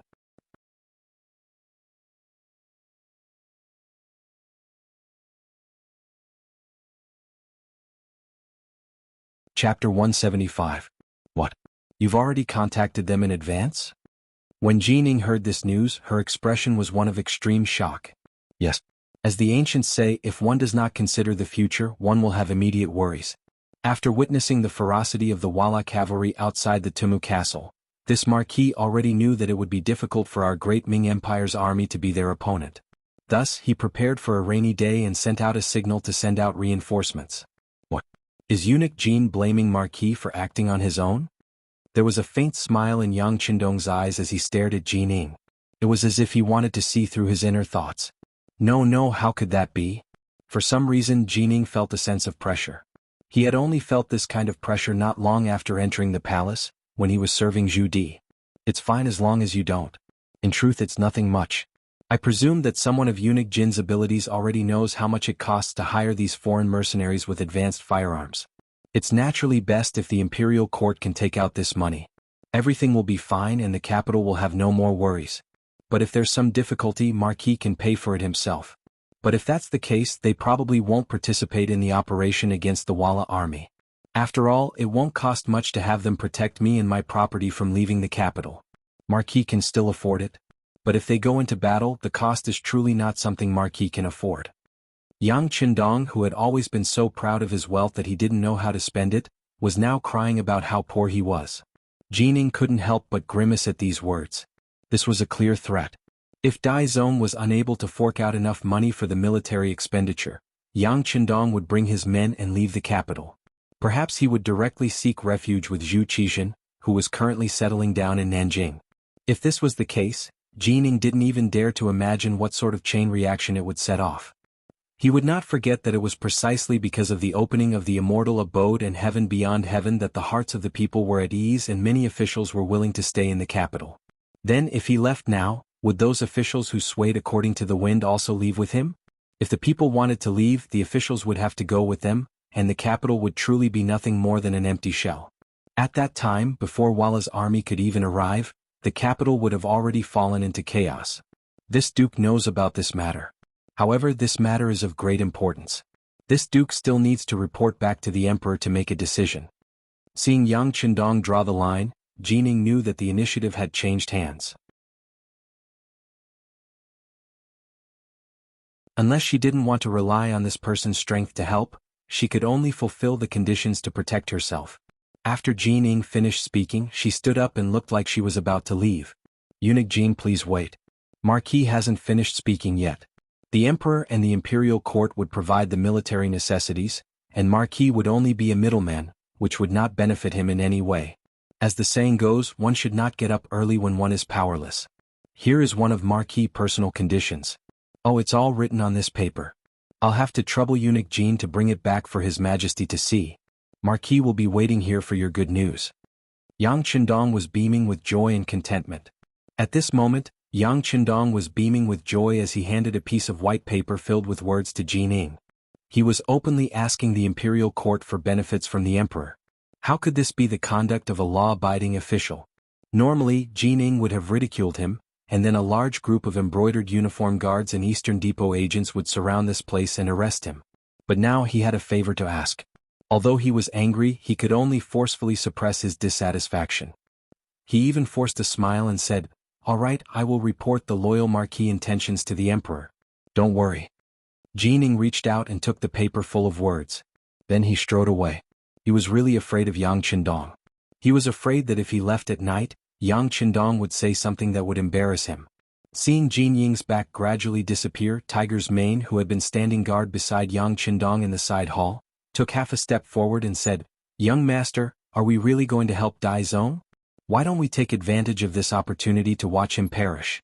That way, when we make a move at the last moment, won't we be able to reap the benefits?" Foolish. Yang Qindong, who had been smiling, suddenly had a cold expression. He looked at Tiger's Mane and said, "Have you forgotten what this young master said before? We're all Han people, so how can we protect the interests of the Han people and let them live better? That's what we need to do and consider. As for anything that harms the interests and lives of the common people, we must not do anything, understand?" Yang Qindong was suddenly angry, which gave Tiger's Mane a fright. He immediately half knelt on the ground and said, "Young master, I was wrong. You are the director of the Security Bureau? When you have nothing to do, you should analyze the situation properly. In the future there will be many uses for you. If your ability proves that you can't keep up, then it's time for us master and servant to part ways." Yang Qindong sighed softly and said with a tone of disappointment. When he heard that he had to leave Yang Qindong because of this, Tiger's Mane was really frightened. His expression was blank and he said in fear, "Young master, don't worry. Tiger's Mane will definitely study hard and won't make such a mistake again." While Yang Qindong was teaching Tiger's Mane a lesson in the carriage, Jining had already opened the paper that Yang Qindong handed to her. When she saw the requirements written on it, she punched the window frame of the carriage and said angrily, "Loyal Marquis, you are really pushing your luck. Loyal Marquis, you are going too far." In the palace, after Zhu Qiu saw the piece of paper sent by Jining, his expression changed unpredictably. In the end he roared in anger. On the paper, Yang Qindong actually asked to open a bank of the Yang family, a business to deposit money. In other words, he wanted to build a private bank, a bank recognized by the great Ming dynasty. Money and soldiers had always been synonymous with ruling a country. Often, when you had these 2 points, it was equivalent to having the foundation to establish a new power or even a new country. Yang Qindong's request for Zhu Qizhen to agree to open a bank was equivalent to taking food from a lion's mouth. No wonder he was so angry. "No, I absolutely cannot agree to it." Zhu Qiu threw the paper in her hand to the ground, looking angry. Jining bent down to pick it up and carefully came to Zhu Qiu's side. "Your Majesty, please calm down. For the sake of your health, don't be so angry." "How can I not be angry? This Yang Qindong clearly wants to loot a burning house. Does he really think that without him, we won't be able to defeat the Walla? At worst, I will personally lead the army into battle. Zhu Qiu was so angry that he was almost roaring. It was obvious how angry he was at this moment. When Zhu Qiu mentioned leading the army into battle, Jining somehow thought of Wang Zhen's death in the chaos of the army. She couldn't help but shiver. She quickly advised, "Your Majesty, you can't. The Walla is coming with ferocious momentum. Our army's morale and strength are lacking. This is not the right time to fight." Not the right time? Even if I can't defeat them, do you think that Yang Qindong can defeat them? Or do you think he is stronger than me? Zhu Qiu was so angry that he lost his head. At this moment he was so angry that he questioned Jining. Jin Ying's face was filled with fear and trepidation. She knelt on the ground with a thump. "Your Majesty, you have a body of gold. You are the true dragon, the son of heaven. Naturally, there is no one more powerful than you in this world." However, that Yang Qindong didn't rely on himself. He hired mercenaries with new firearms with a large sum of money. Mercenaries? That's right. Since they can be hired with a large sum of money, why can't we? How about this, my beloved official? You think of a way to contact those mercenaries. We will also pay how much money Yang Qindong is willing to pay. I don't believe that they can't be used by us. Zhu Qiu was ruthless. He decided to throw money at them and compete with their strength. After the great Ming dynasty was ruled by Ren Xuanji, there was a lot of money in the national treasury. If it was a competition of wealth, how could the newly developed Yang Qindong be a match for a country? Seeing that Zhu Qizhen's eyes were almost red from anger, Jining knew that she couldn't refuse this matter. He immediately agreed and then quickly left the palace. He was very suspicious that if he continued to stay, he was afraid that if he was displeased, he would be in big trouble. When faced with an enraged emperor, it was better to stay away from him. The embroidered uniform guards and the Eastern Depot were very efficient. They had long since begun investigating who the leader of the mercenaries was. In addition, Yang Qindong hadn't tried to hide anything. Since this force had already been exposed, they had no intention of withdrawing it. Sooner or later they would have to announce it to the world. Since that was the case, they might as well do it openly. What harm was there in letting others know? After finding out that the leader of the mercenaries was called Xiao Feng, and that he was a citizen of the great Ming dynasty, Jining brought a few of her trusted subordinates to meet him in an unremarkable restaurant. Ever since the immortal abode appeared in the city, the business of the other restaurants had been greatly reduced. In the past, some of the tycoons rarely patronized the restaurant, and the restaurant was barely hanging on despite the death of its owner. The restaurant they met in was in such a miserable state. She asked to reserve the entire restaurant, and even threw down 10 taels of silver. The owner readily provided the location. By the time Xiao Feng appeared, Jining had already drunk 3 cups of tea. With his current power, there were very few people who could make him wait like this. A trace of impatience appeared on his face. It wasn't until Xiao Feng appeared with 2 of Leng Feng's subordinates that a trace of joy appeared on his face. "Company Commander Xiao, I'm here." Xiao Feng, who was attracted by the shouts, only casually raised his head to take a glance. He then calmly walked towards the 2nd floor.